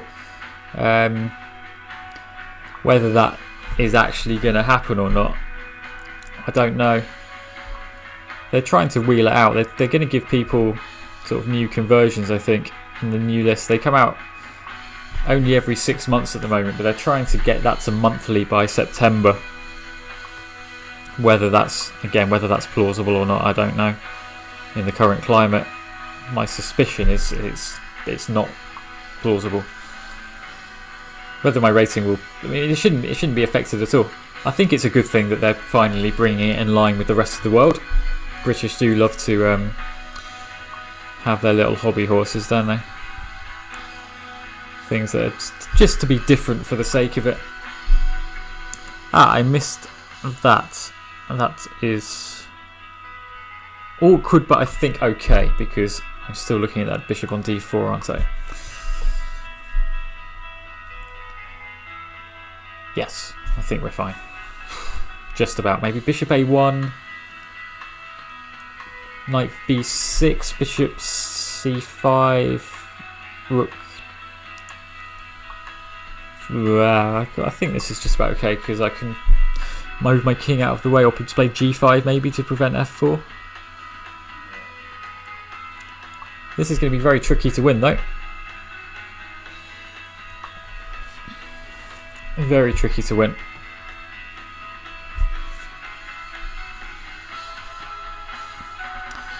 After this game we'll have a little look at how much has been raised so far, whether it's going up towards the £6,000 mark. Alright, so what is my winning plan here? How can I make something happen?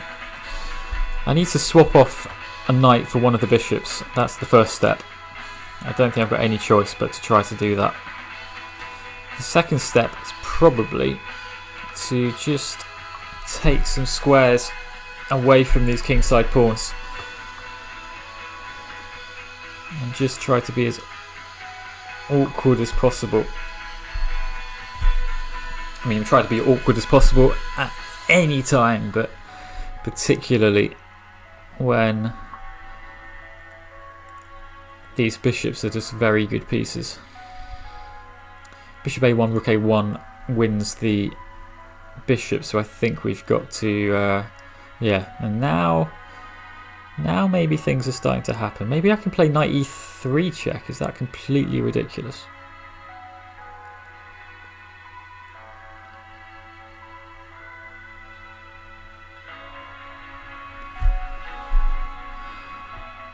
I need to redeploy my knight somehow. Alright, I've seen an idea. I'm going to go for it. If rook takes e3, then I've got the fork of the bishops.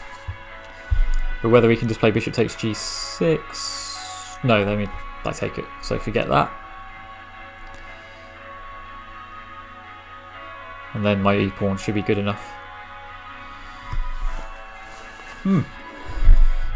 Starting to get a little bit of a time advantage as well. If the king moves, then I think I'll just play knight.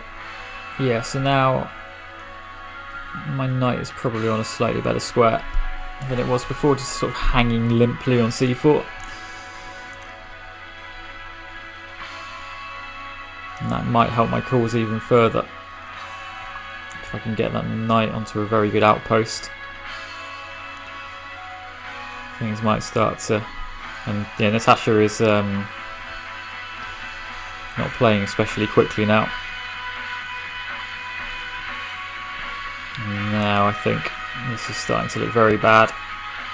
Bishop g5, check king g7, and you're out of checks.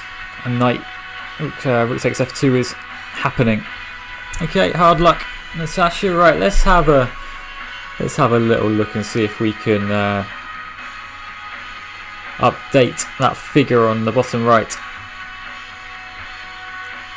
Let's see what it says. Still says the same, doesn't it? Or maybe it's gone up a few quid. I think it went up a few quid. So, let's keep going. We've got another hour of this nonsense before we pass it on to Maria Emilianova. And we're playing a guy presumably from Derby. Should we play 1c5? Do we play the Clarendon Court? 2f5 is the Clarendon Court. Right, let's make this happen. Derby Knight looks like a very jolly man, doesn't he? He's got that kind of stripper moustache. If white plays bishop g5 in any d4 opening, you should just respond with queen c5 and queen b6.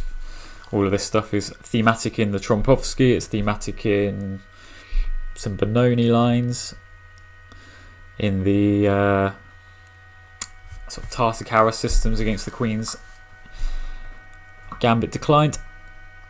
This is the way to play.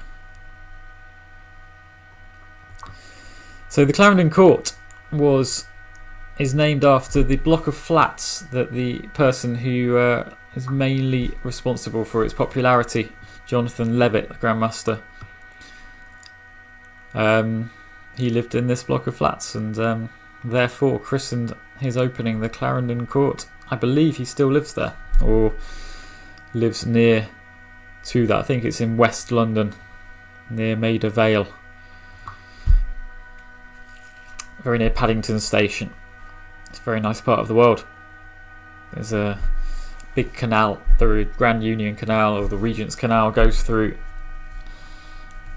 Paddington and through Maida Vale, through Little Venice. It's very close to Lord's Cricket Ground, where I used to work for a long time. A very beautiful part of the world. What do I want to do here? How do I get my pieces going? I mean, this is obviously completely ludicrous, this opening, but that's the idea.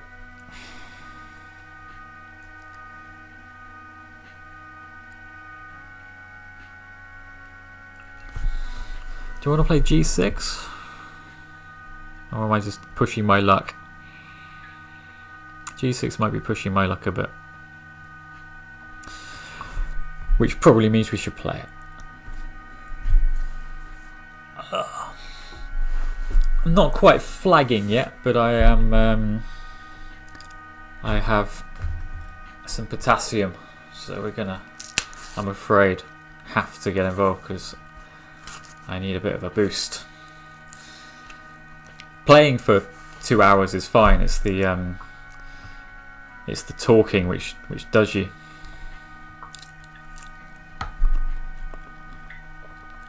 Talking for 3 hours is tough. Tom Rendell earlier did 7. I think he had a gap in the middle, but he did 7 hours of streaming.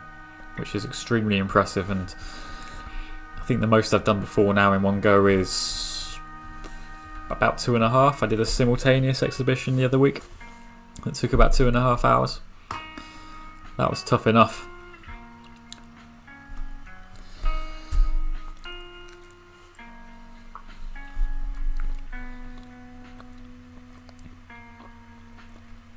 Right, so the queens are going to come off here, and then I think I just get my 2 pawns off. So, or maybe I'm not. Oh, no, surely bishop f5 and everything. Just queen b5 must be forced to. I think because everything just falls off on c3. There's just too many pins here. Yeah, okay. So, and then I think we just collect our 2 pawn advantage. Or maybe we don't. Where can my king go? Alright, this is not so easy. Where does my king need to be? Probably somewhere in the centre. Those knights are still interdependent, which is... It looks good, like having knights like this, but if neither of them are defended by anything else, they're very, very loose. And that's... I could be very inelegant here and grab a 3rd pawn. Shall we be inelegant? Could take on c3 and then on c2. Or shall I actually try to get the rest of my pieces out? It might be a better idea. Okay, let's play for activity.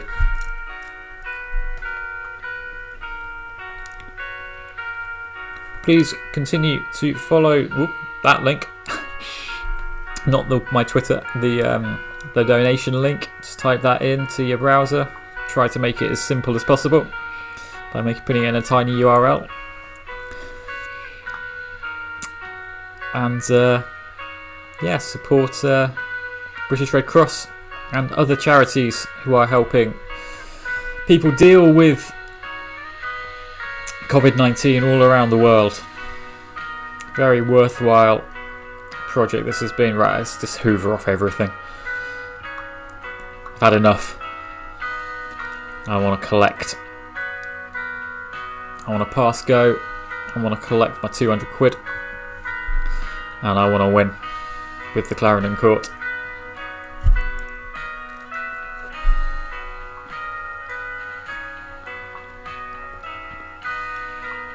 Let's try and collect now. Let's just throw these pawns up the board.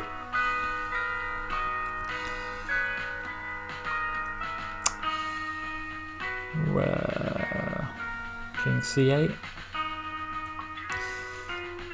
And then if knight e6, then rook f5 looks like it wins the d pawn. This is the holy grail of the Clarendon Court. If you can win the d5 pawn, that is pretty good. It's always a very good thing if you manage to do that.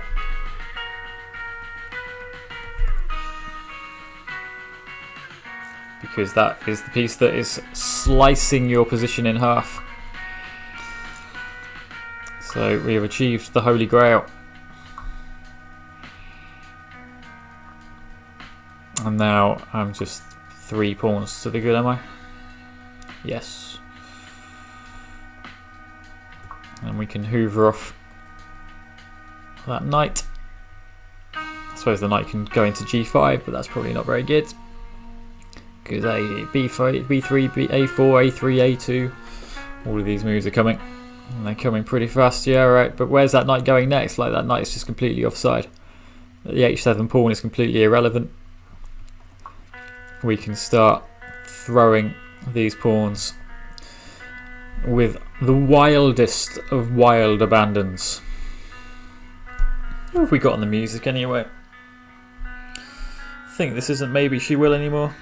This is All Shall Be Well. So there's lots of nice little instrumental post-rock happening.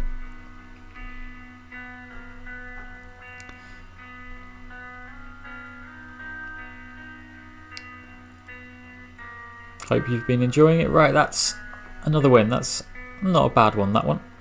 That was a good illustration of the... Okay, so I think Mr. Milson does... He played the Sicilian against me earlier, so that's a shame. We haven't still managed to get in our... But we can get another Haldane hat, can't we? Yeah, let's do it. Why not? Let's see if Mr. Milson... Sam Milson is one of Lincolnshire's strongest players. He is my former teammate with the Grantham Sharks, 4NCL team. Based in Grantham, which is in Lincolnshire, which is between Nottingham and Sheffield, I think. Essentially, Grantham. Lincolnshire and Nottinghamshire kind of just fit together like this. So we've got the same line as before, where Queen E7 in that forced line, all against the D6 square, is quite awkward to me. So we play Knight B5 here with threatening Knight D6. Knight takes D4, I think is pretty forced, but he might prefer to play Knight takes E5, and he has. Okay, so this is not actually that easy to play for White because Black gets an enormous centre in exchange for the piece. And I can't remember where the best place to put my queen is. At G3, I think G3 is probably the best. So we're looking at playing Bishop F4 fairly quickly. Try and home in on those dark squares that might start to be weakened. If you can stop Black castling, then that's half the battle here.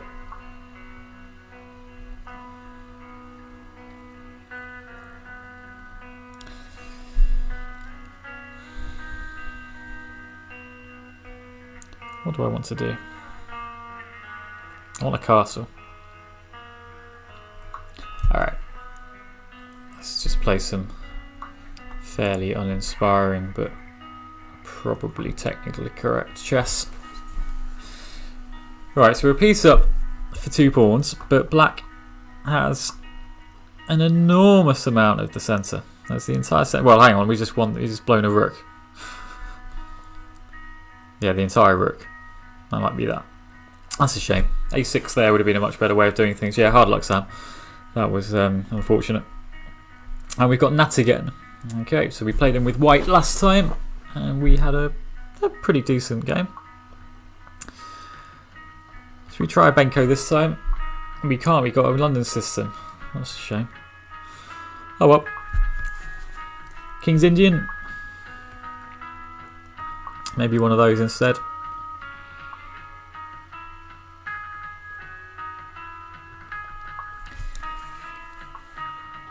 Am I just getting 150 attacked? I think I am, aren't I? It's a bit rude. So the 150 attack is a line popularised in open tournaments in the early 70s, mid-late 70s, where yeah, grandmasters used it to just dispatch lower rated players very quickly.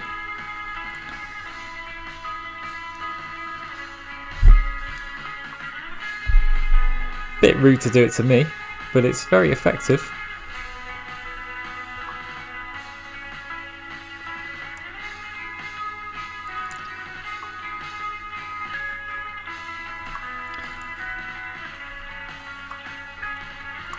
Okay, I think we survived the main line of the 150 attack, which is getting mated essentially. But still a lot of stuff here, isn't there?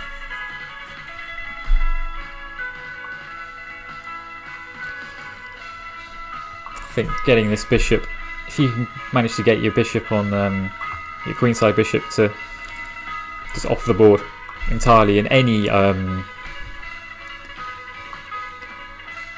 opening that's in any black opening, you're doing alright. Okay, so I've got my knight onto a knight outpost, but yeah, this stuff is quite annoying maybe. I think we can just play fairly directly on the dark squares though. Maybe even that knight might be living on e5 fairly soon if I can make it happen.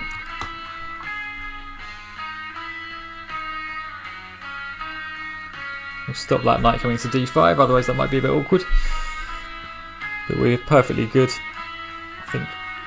Okay, so he's looking for an exchange sack here, of course. Sure, why not?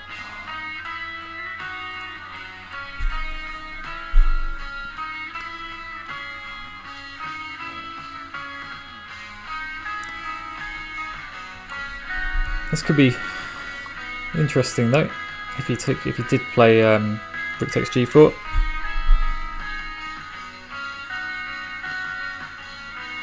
And I've got a complete bind on the dark squares, but it may not really matter if white can break me open properly on the king side. I'm threatening to take on f5 probably at some point fairly soon. Maybe this is the right moment for him to take on g4. Yeah, this could be tricky. Okay, so my idea here was rook h8, and if h5 then just drop my king back to f8. Where I think I'm surviving just. Or maybe surviving fairly comfortably actually, I don't know.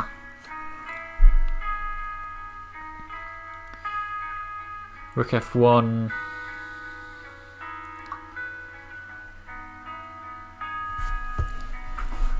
I suppose I should. Which pawn do I want? I've got a choice of 3 pawns here. It's a luxury.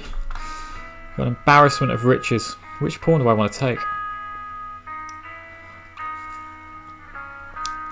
I'll take this one. I think I can round up that pawn on f7 in plenty of time. I don't see any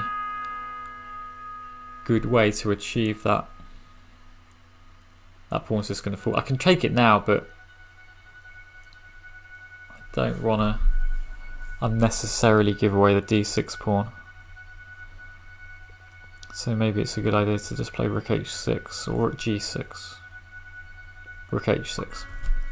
And then I can go about my business, try to win that g2 pawn and the f7 pawn. If rook f1 then rook takes... I'd probably just play rook g7 there actually. This knight on c3 is going to take a long time to come back into the game.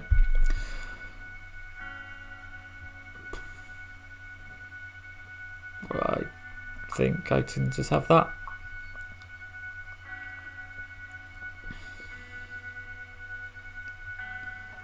Put my king on a slightly safer square. And I can now try and bully that pawn on g2 and just maybe gradually home in on the e4 pawn. If I pick up the e4 pawn as well, that might be that. Very hard for him to stop me doing everything I want to do. I'm not sure what that knight's doing on b6. Don't see where it's going to go next. That's probably the wrong rook, isn't it, actually? Because knight c8 check would threaten d6, so I can't actually play. Yeah, that was clumsy. Okay. Well, now that actually threatens to take the pawn, because now I'm covering d6 millions of times.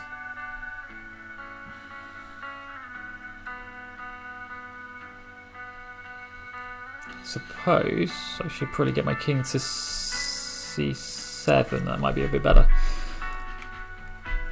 Just a better square for the king, and then yeah, I can play b5, just kick that knight around a bit.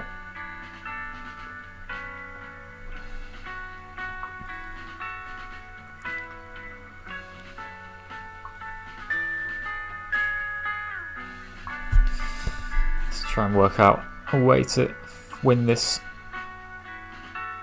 pawn by force. That knight is actually fairly useful now, but if white can liquidate everything, then it should be a draw. But that might not be so. Alright, this is a bit awkward. I'm not loving this.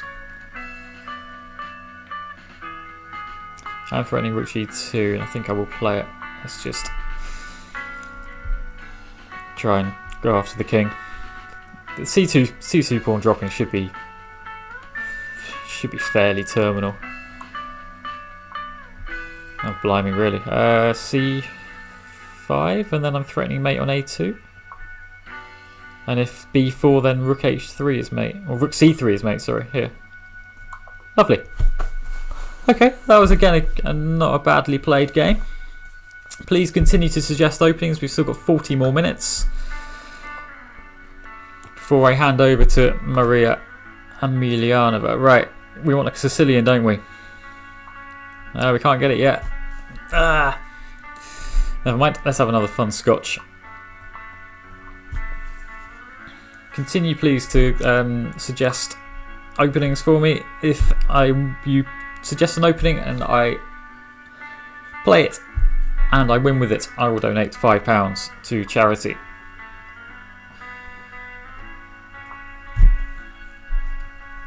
Very impressed with the sheer number of British players who have stayed up very late to get involved in this.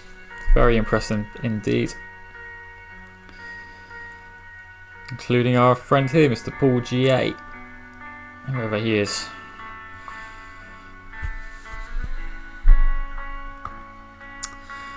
Right, so these lines are very, very solid, sort of Philidor style things. Black definitely doesn't have to castle there. I think that's possibly even a mistake. Black normally plays h6, g5 and starts really coming at you down the king side.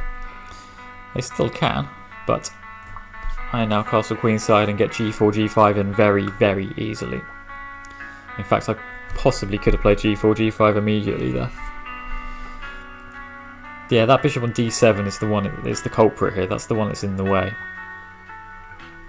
So bishop f8, and then he's playing ace. Okay, so he's coming after me this way, right? Let's actually just go for broke.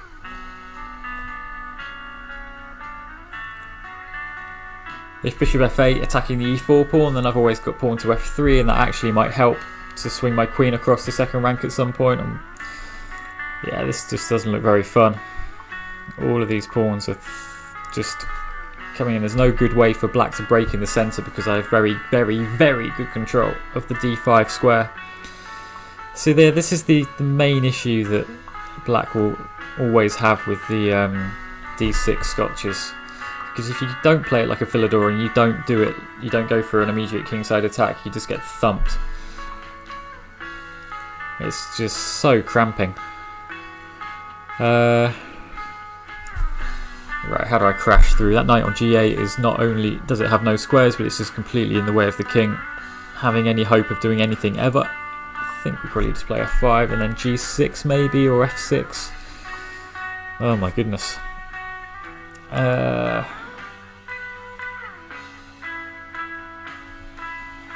What's the simplest way of doing things?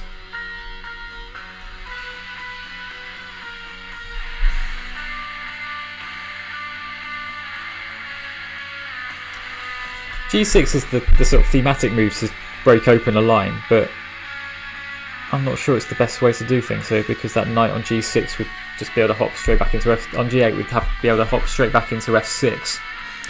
So I think I need to be a bit more subtle.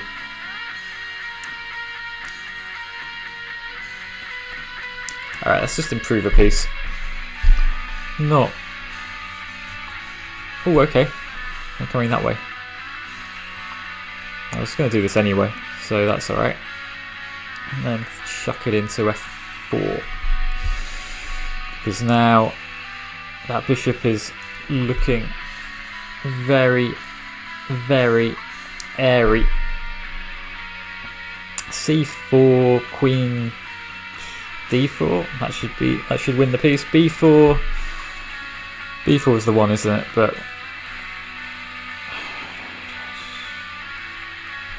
yeah, this seems like a rook takes e4 and then knight. I'm going to assume that this is fairly decent.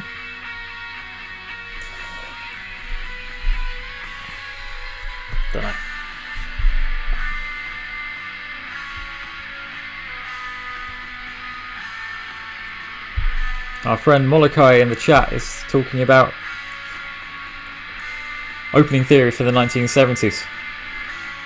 As I was talking about the 150 attack earlier, which was a very cynical opening name. We also had the Grand Prix attack, of course, in the 70s. That was the same kind of thing. It was just those tournaments, those weekend tournaments that where the 150 attack became commonplace. Was also the where the Grand Prix attack came from in the Sicilian defence, because that was the name of the tournament, which ran throughout the year just like a Grand Prix. Tournaments, they still do. They counted for points. If you did well, you get a certain number of points in it, and then it was quite a decent prize pool until about 15 years ago. It used to be about £10,000 for the winner of the Grand Prix. Used to be a happy hunting ground for people like Keith Arkle. Can I take on c5? I suppose I should. It's rude not to. It might go horribly wrong. Oh, it's not going to go horribly wrong if he takes it. That's absolutely fine. Okay. Yeah, black gets a decent amount of play, but I'm not sure how they load the gun on my king. Unless I've missed something here.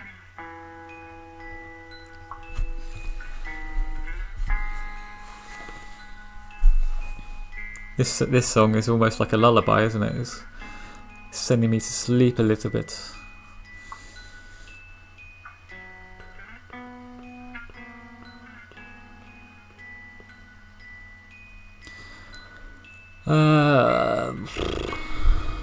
I'm not convinced by any of this. I'm not convinced by my choice of opening in the first place. But there must be some way of doing things on the king side. That knight on g8 is just so bad. Maybe it's time to play g6 and just let that knight in the game, but also open up lines.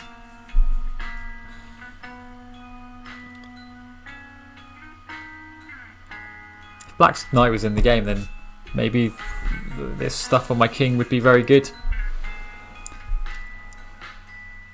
As it is, I'm not sure where everything goes for him.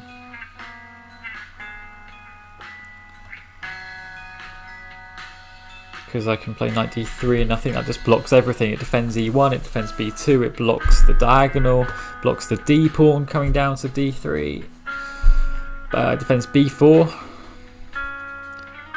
It must be just a way of doing something very nasty here, I suspect, and I'm just not seeing it. Is it f6? It might be f6. That might. Normally you'd want to play the central pawn up to as a proper pawn break so that you guarantee swapping off a pair of pawns to open up lines, but I think f6, given I've got a pawn on h5, is the way to do it. It completely clamps black's knight down because I'm playing on the dark squares, and it's going to open up at least the h file, isn't it? And with that knight on g8, there might just be some cool little sacrificial mates fairly soon if he plays g6 and I take it. Something like rook h1 to h7, and then queen h2 will be mate. Knight h6, queen takes h6, king g8, queen g7, all of this stuff. As it is, we can... What do we want to do? Do we want to play h6 or rook takes f7? Is there any threat? I don't think there's any threat from black. There's no mates. So I really am having to double check everything here. I'm starting to flag a bit that mate in 2, is it? g7 then queen f5. Yes. Okay. Well played. He didn't play badly there. But I think that opening just cramped himself up completely unnecessarily there, our friend Paul. But thank you for the game. Hopefully we'll get a Sicilian soon and I can play our friend's suggestion of e4, knight f3 and bishop d3. What should we do?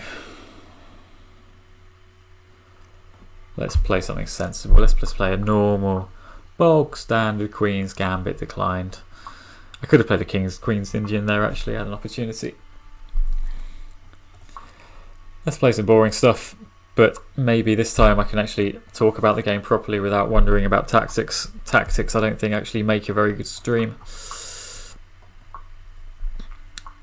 because I'm relying on you guys seeing what I'm talking about as well.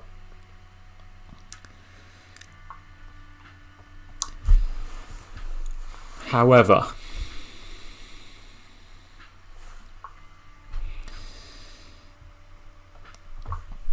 all of these lines are very innocuous. They look quite they look better than they are, to be honest with you. What do I want to do here? Obviously I want to take on b4 with the bishop because of the I don't want to open up the rook. Do I want to take on... Yeah, I suspect I want to take on b4 first to give him an opportunity to go wrong, because bishop d2 and then d3 just falls, but he did not play that. So let's just get rid of that guy, and then our bishop on b4 is just a very good piece. So we get c5 in next, and yeah, I mean we've by swapping off the light square bishops, that is a big deal. That's a really good thing. As I said before, if you can swap off light square bishops, you tend to get rid of the bit of the game that is going to be hardest to make progress in. Because if that bishop on d3 against the bishop on say b7 or c8 becomes good, then it's quite unpleasant. But here, look at the two pawns on e3 and b2. They are completely in the way of the development here for white. What do I want to do? Do I want to knight b3 takes? I don't think it can be bad. Just taking all these outposts on the b file that have been created by the a and c pawns dropping off. Queens come off, rooks come off. There's still some back rank stuff. After everything comes off, I'm probably threatening to take on c3 and then play rook d1 forking. But that's also probably quite a good move. Unless I take on... is two rooks going to be better than a queen? Because I can just take on d1 and then take on a1. No, I'm going to say it probably isn't, and that I should play queen e7. So rook moves to what? a2, b1. And then what? Rook d8. Black. I mean, the difference here is the two bishops. This guy is just useless.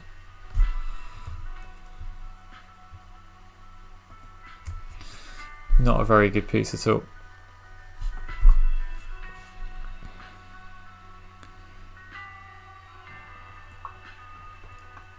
And the exchanges, I think, are just going to favour me because that b2 pawn must be... well, now I just hoover this off.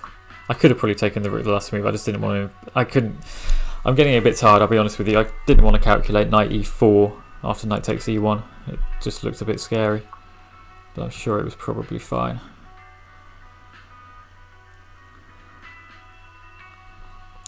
I want to swap pieces. I'm a rook up. Let's try to do that.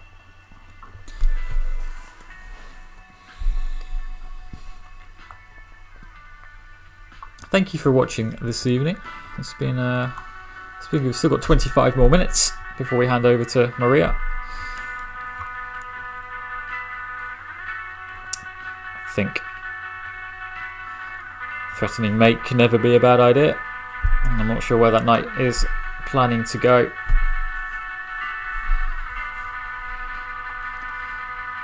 Yeah, white just got themselves in a horrible mess on the queen side here by probably trying to be a bit too proactive against my queen side pushes and just weakening far too many squares, which could be used by the pieces that on that side of the board that I'd already developed. I think that was the issue. I'll have that, and then knight c2 is coming, and we're going to be a couple of pieces up at the end of all this, or maybe just one.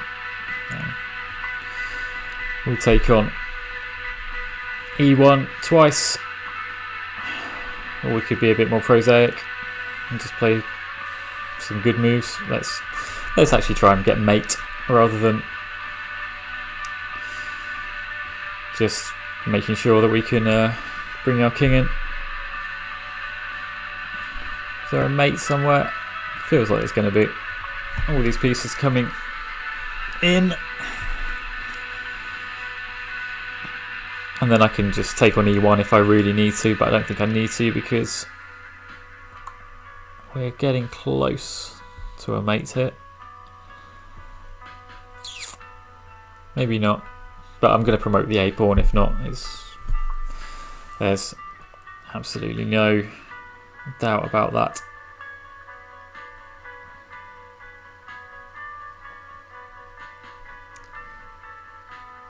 Yeah, I mean, we just a rook up and everything is pinned, and so we can just chuck this pawn down the board. Pins are good, who knew? Anytime you've got a pin, that piece doesn't do any defensive job it otherwise might, which in this case is to capture or stop the a-pawn. And, well, I mean, a3, a2, a1 is coming, I'm afraid.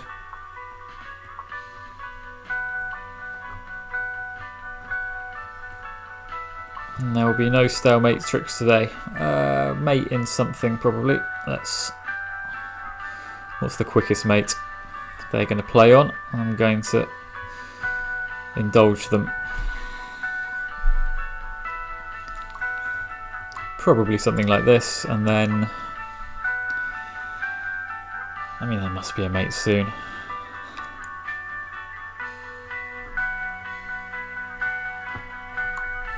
Let's try this one. And then what? Rook b5 double check.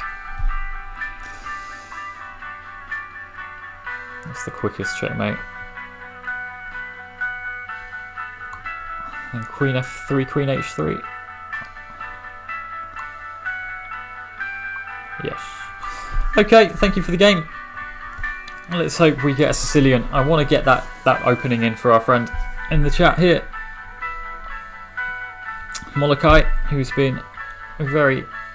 And we've got our friend the Doge again, and we've got a Sicilian. And we're going to play this. Right, I have no idea what this is. This is just what was suggested in the chat, and I'm going to try and make the best of it. So I'm going to try and... I normally play bishop b5 lines, so actually it's not too dissimilar here that I can force all this stuff. Okay, this is probably just about okay, isn't it? It looks a bit weird, but it's... Black has a decent amount of space, but I'm sure it is objectively absolutely fine.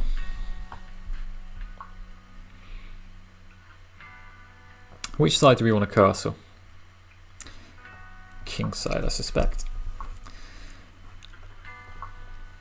And then I want to work my knight round somewhere like...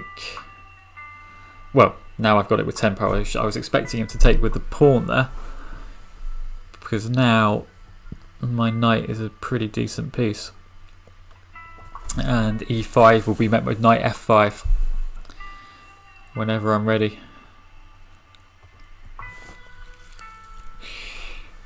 Always worth playing a4 pretty much in any Sicilian. b5 is always going to be a thing, and black has weakened the b6 square on move 1, so you might as well try to take it with a5. Let's win a pawn here. Oh no, e4 drops.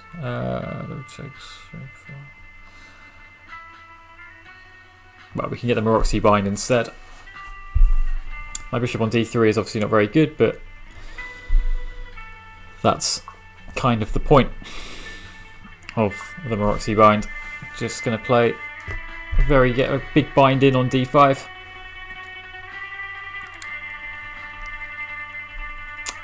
So because this was a viewer suggestion, if I win this game, I will donate a further £10 to charity. I'm already donating 2 hours of lessons, as you can see, plus a bit of my time. So, but at the moment we're up to £5, and this would take it up to 10. Knight c5 is coming, isn't it? That might be a bit awkward. Let's get out of the way.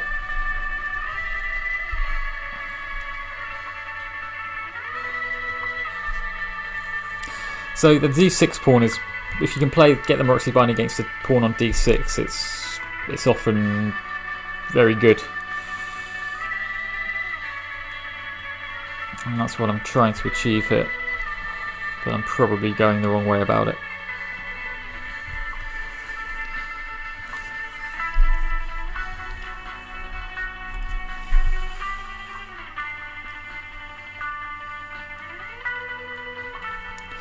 I think that's just giving me tempo to, not tempo, but it's just giving me an excuse to double the rooks, which is what I was going to do anyway.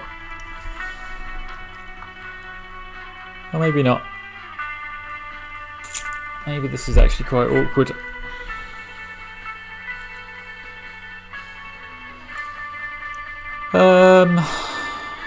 I suppose we need to do something somewhere else, otherwise we're just going to get overrun in the centre with this knight and the bishop pairing. Actually, maybe knight e2 there, which is a much better move. Maybe h4 is completely unnecessary. I'm just trying to distract him, really, as much as anything else.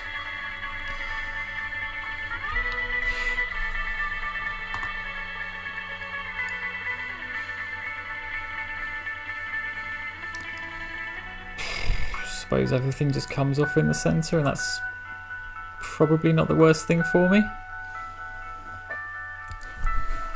The main point of h4 was to distract him, but also just to give my king some space in case anything starts going horribly wrong on my back rank. Right, let's just do something. Not convinced this is the best plan, but that bishop on c4 is pretty much impermeable on the c file, and also it's looking at f7. There's no light squared bishop for black, so hopefully I can start to do some bullying with my very active pieces. Rook e7 is coming, if he lets me. Not really particularly worried about the g7 square. I've got knight g5 coming as well. I think this is a perfectly reasonable exchange sacrifice that may not pay off. What have we done for rating? I think we started the session on something like 2207, 2208, so we've lost a few points, but nothing disastrous. Is rook e7 just good, or has he got rook d7?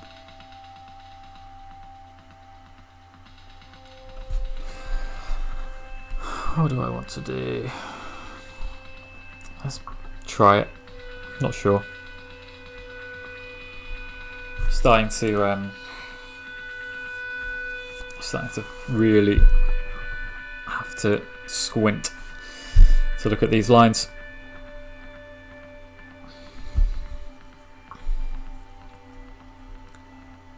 Queen f4. Never a good idea to put your queen on a unprotected square when things are starting to get messy. I mean, is this not just...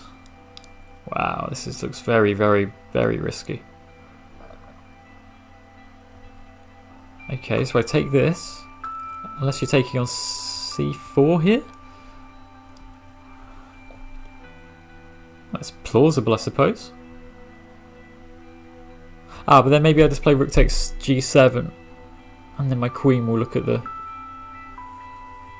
So something like queen takes c4, rook takes g7 check. No, okay, so now... Right, now I want a haymaker. I want a good discovery. What is a good discovery here? Hopefully this is... So we're attacking the queen, and we're looking at the rook as well, so we can get the exchange back. Not 100% convinced that it's the right way to do it, but that is far less simple. We're not really after the truth here, we're just going to have some fun.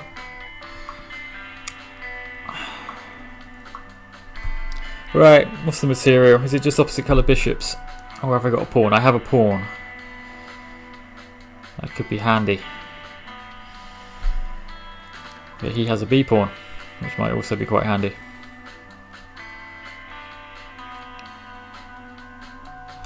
Do I want to just take off a6? Don't see why not. Okay, so we're 2 pawns to the good. I think that was a good exchange sacrifice. I think it was quite principled to have it so that I just have very active pieces, and if you can, yeah, just continue in that vein, well, I'll take that. And then that will do. Right, okay, good. So that's another £5 for charity. Thank you, Molokai18, for the 818 for the suggestion of that opening. That was different. I'm not sure I played it very well.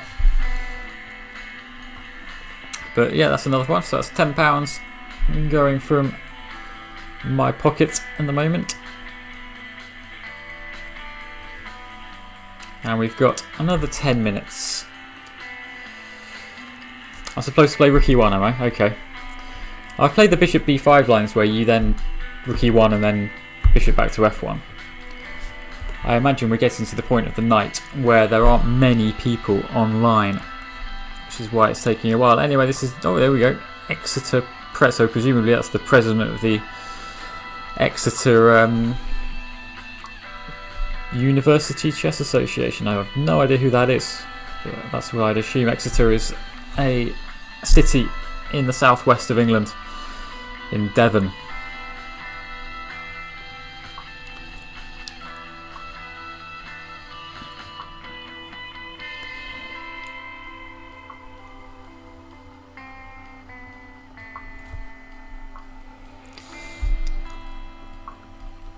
This is all very uninspiring, but these hedgehog systems do have teeth, and they can do. I'm just going to neutralise this and try to win a boring endgame.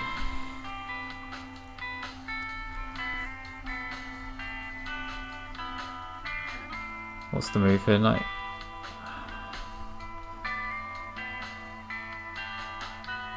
I can play e5, can't I?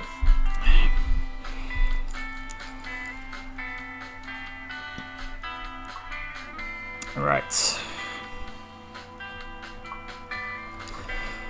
Anyway, if you have enjoyed tonight, yeah, we do other streams on Mondays at 11:30 AM. Myself and John Mackenzie, the host of the Chess Pit, do an instructional stream which acts as a preview to the next episode.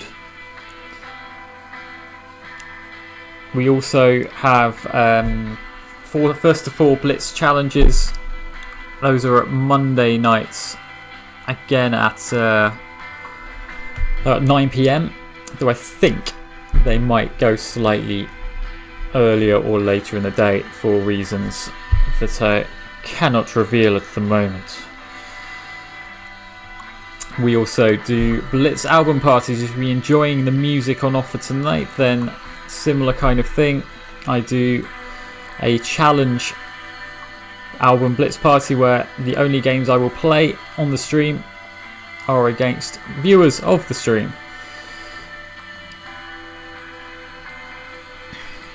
Where, yeah, I just take challenges from all comers for the length of the record that I have nominated for that evening.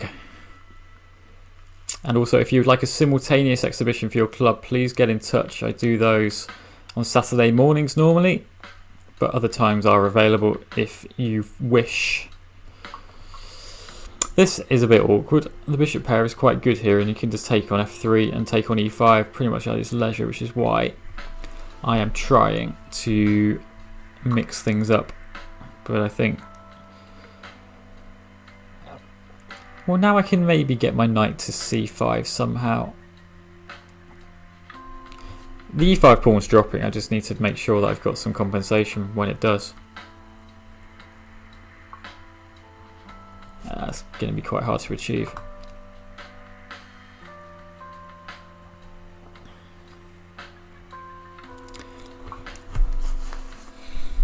Yeah, I've played this very anemically, haven't I? But yeah, please do follow our streams. Please follow us on Twitter. Put everything on Facebook as well. All of these things. Right, I've got to do something here. I've got no choice. So let's yeah, I've just got to do something. Otherwise, I'm going to get thumped. Just crushed very slowly and painfully. I'm not too worried about my king because after bishop takes f3, which I'm assuming is going to happen, my king has that automatic square and my rook can come to the 7th. It's all very unconvincing, but it looks fun at least. So bishop takes e5, rook a7 or rook a6 might be preferable actually. What do I want? Let's say rook a6, I think that just looks a bit more direct.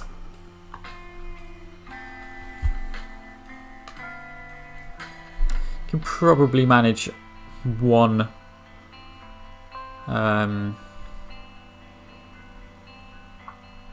more game after this. Just going to threaten some cheapos. So I'm threatening rook knight c6 and also threatening rook takes b6 followed by knight c8. King d7 would appear to deal with both quite amply. King d7 then b5. Probably getting the knight into c6 anyway. Black's getting a bit tangled up here. And I'm still got c4, c5 in mind at some point.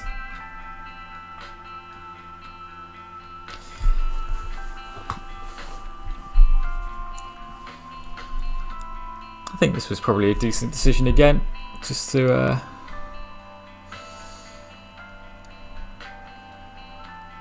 mix it up a bit as we're getting tireder and tireder.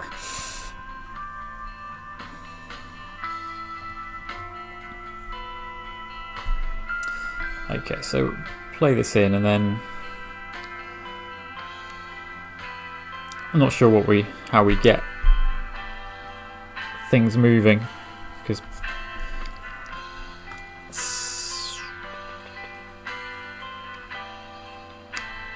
okay, I've got to bring my king in, I've got no choice. Maybe I should have played h3 first to stop that pawn just being hoovered off. But I think tempo is going to be the key thing here.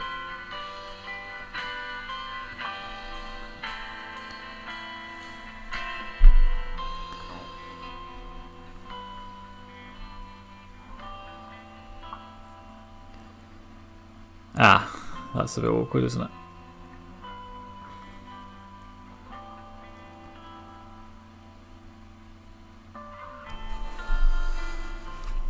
No.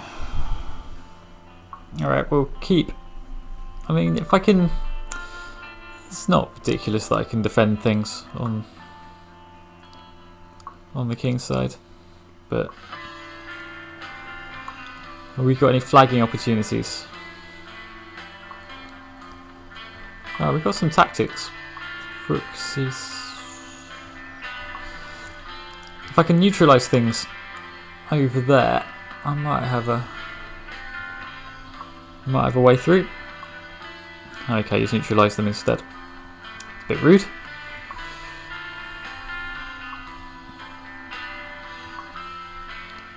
Yeah, this is pretty hopeless.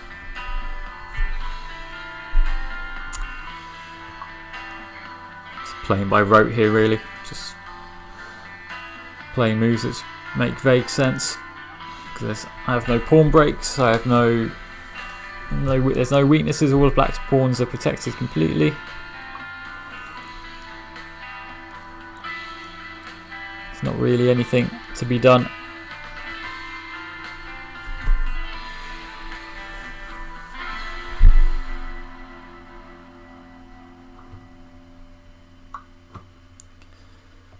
Yeah, that's probably quite a good decision. F6, and then we can resign. Okay, never mind. Right, we'll have one more. One more game against 1285. Okay, hopefully this can... What should we play? Should we play something completely different? Let's play the Nimzovich. I've never played the Nimzovich before. Absolutely no idea what I'm doing. I do know one trick. That's it. If you play e5 and then bishop f5, the normal move is... The natural move is bishop d3, after which they can play knight takes d4. That's the only thing I know about this line.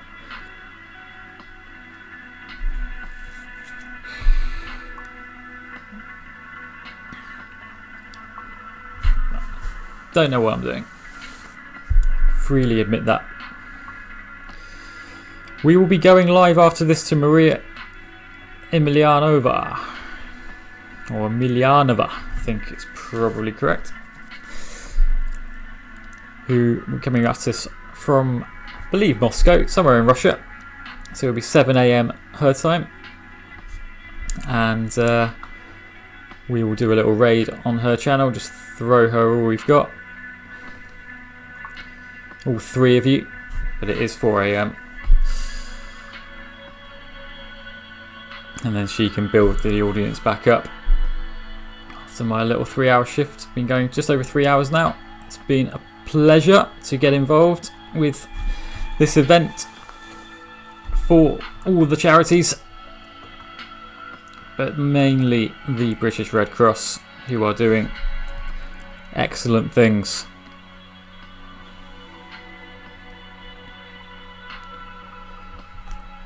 What do I want here? So I've got the D file, but why do people play the Nimzovich? Why did Tony Miles play the Nimzovich? This just doesn't look very good to me. Is E5 playable? I really want it to be playable. I'm not sure it is. I think I want to take this first and then play Queen F5 before even thinking about doing anything on the D4 square.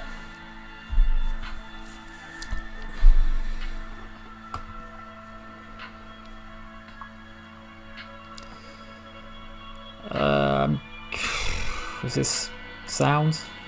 This might not be sound.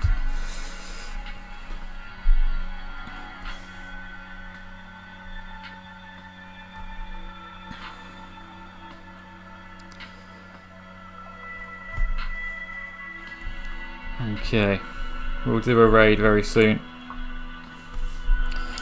Alright, let's just get rid of everything and then try to win what looks like a very mundane but eminently winnable ending. Pawn up with white's pawns fairly shattered.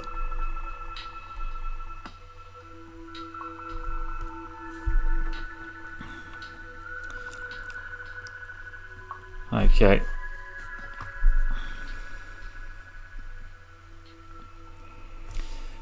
Should we do a raid?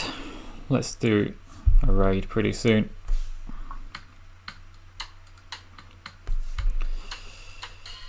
After I'm back here. Maria is a great streamer in her own right, and you should probably be following her anyway.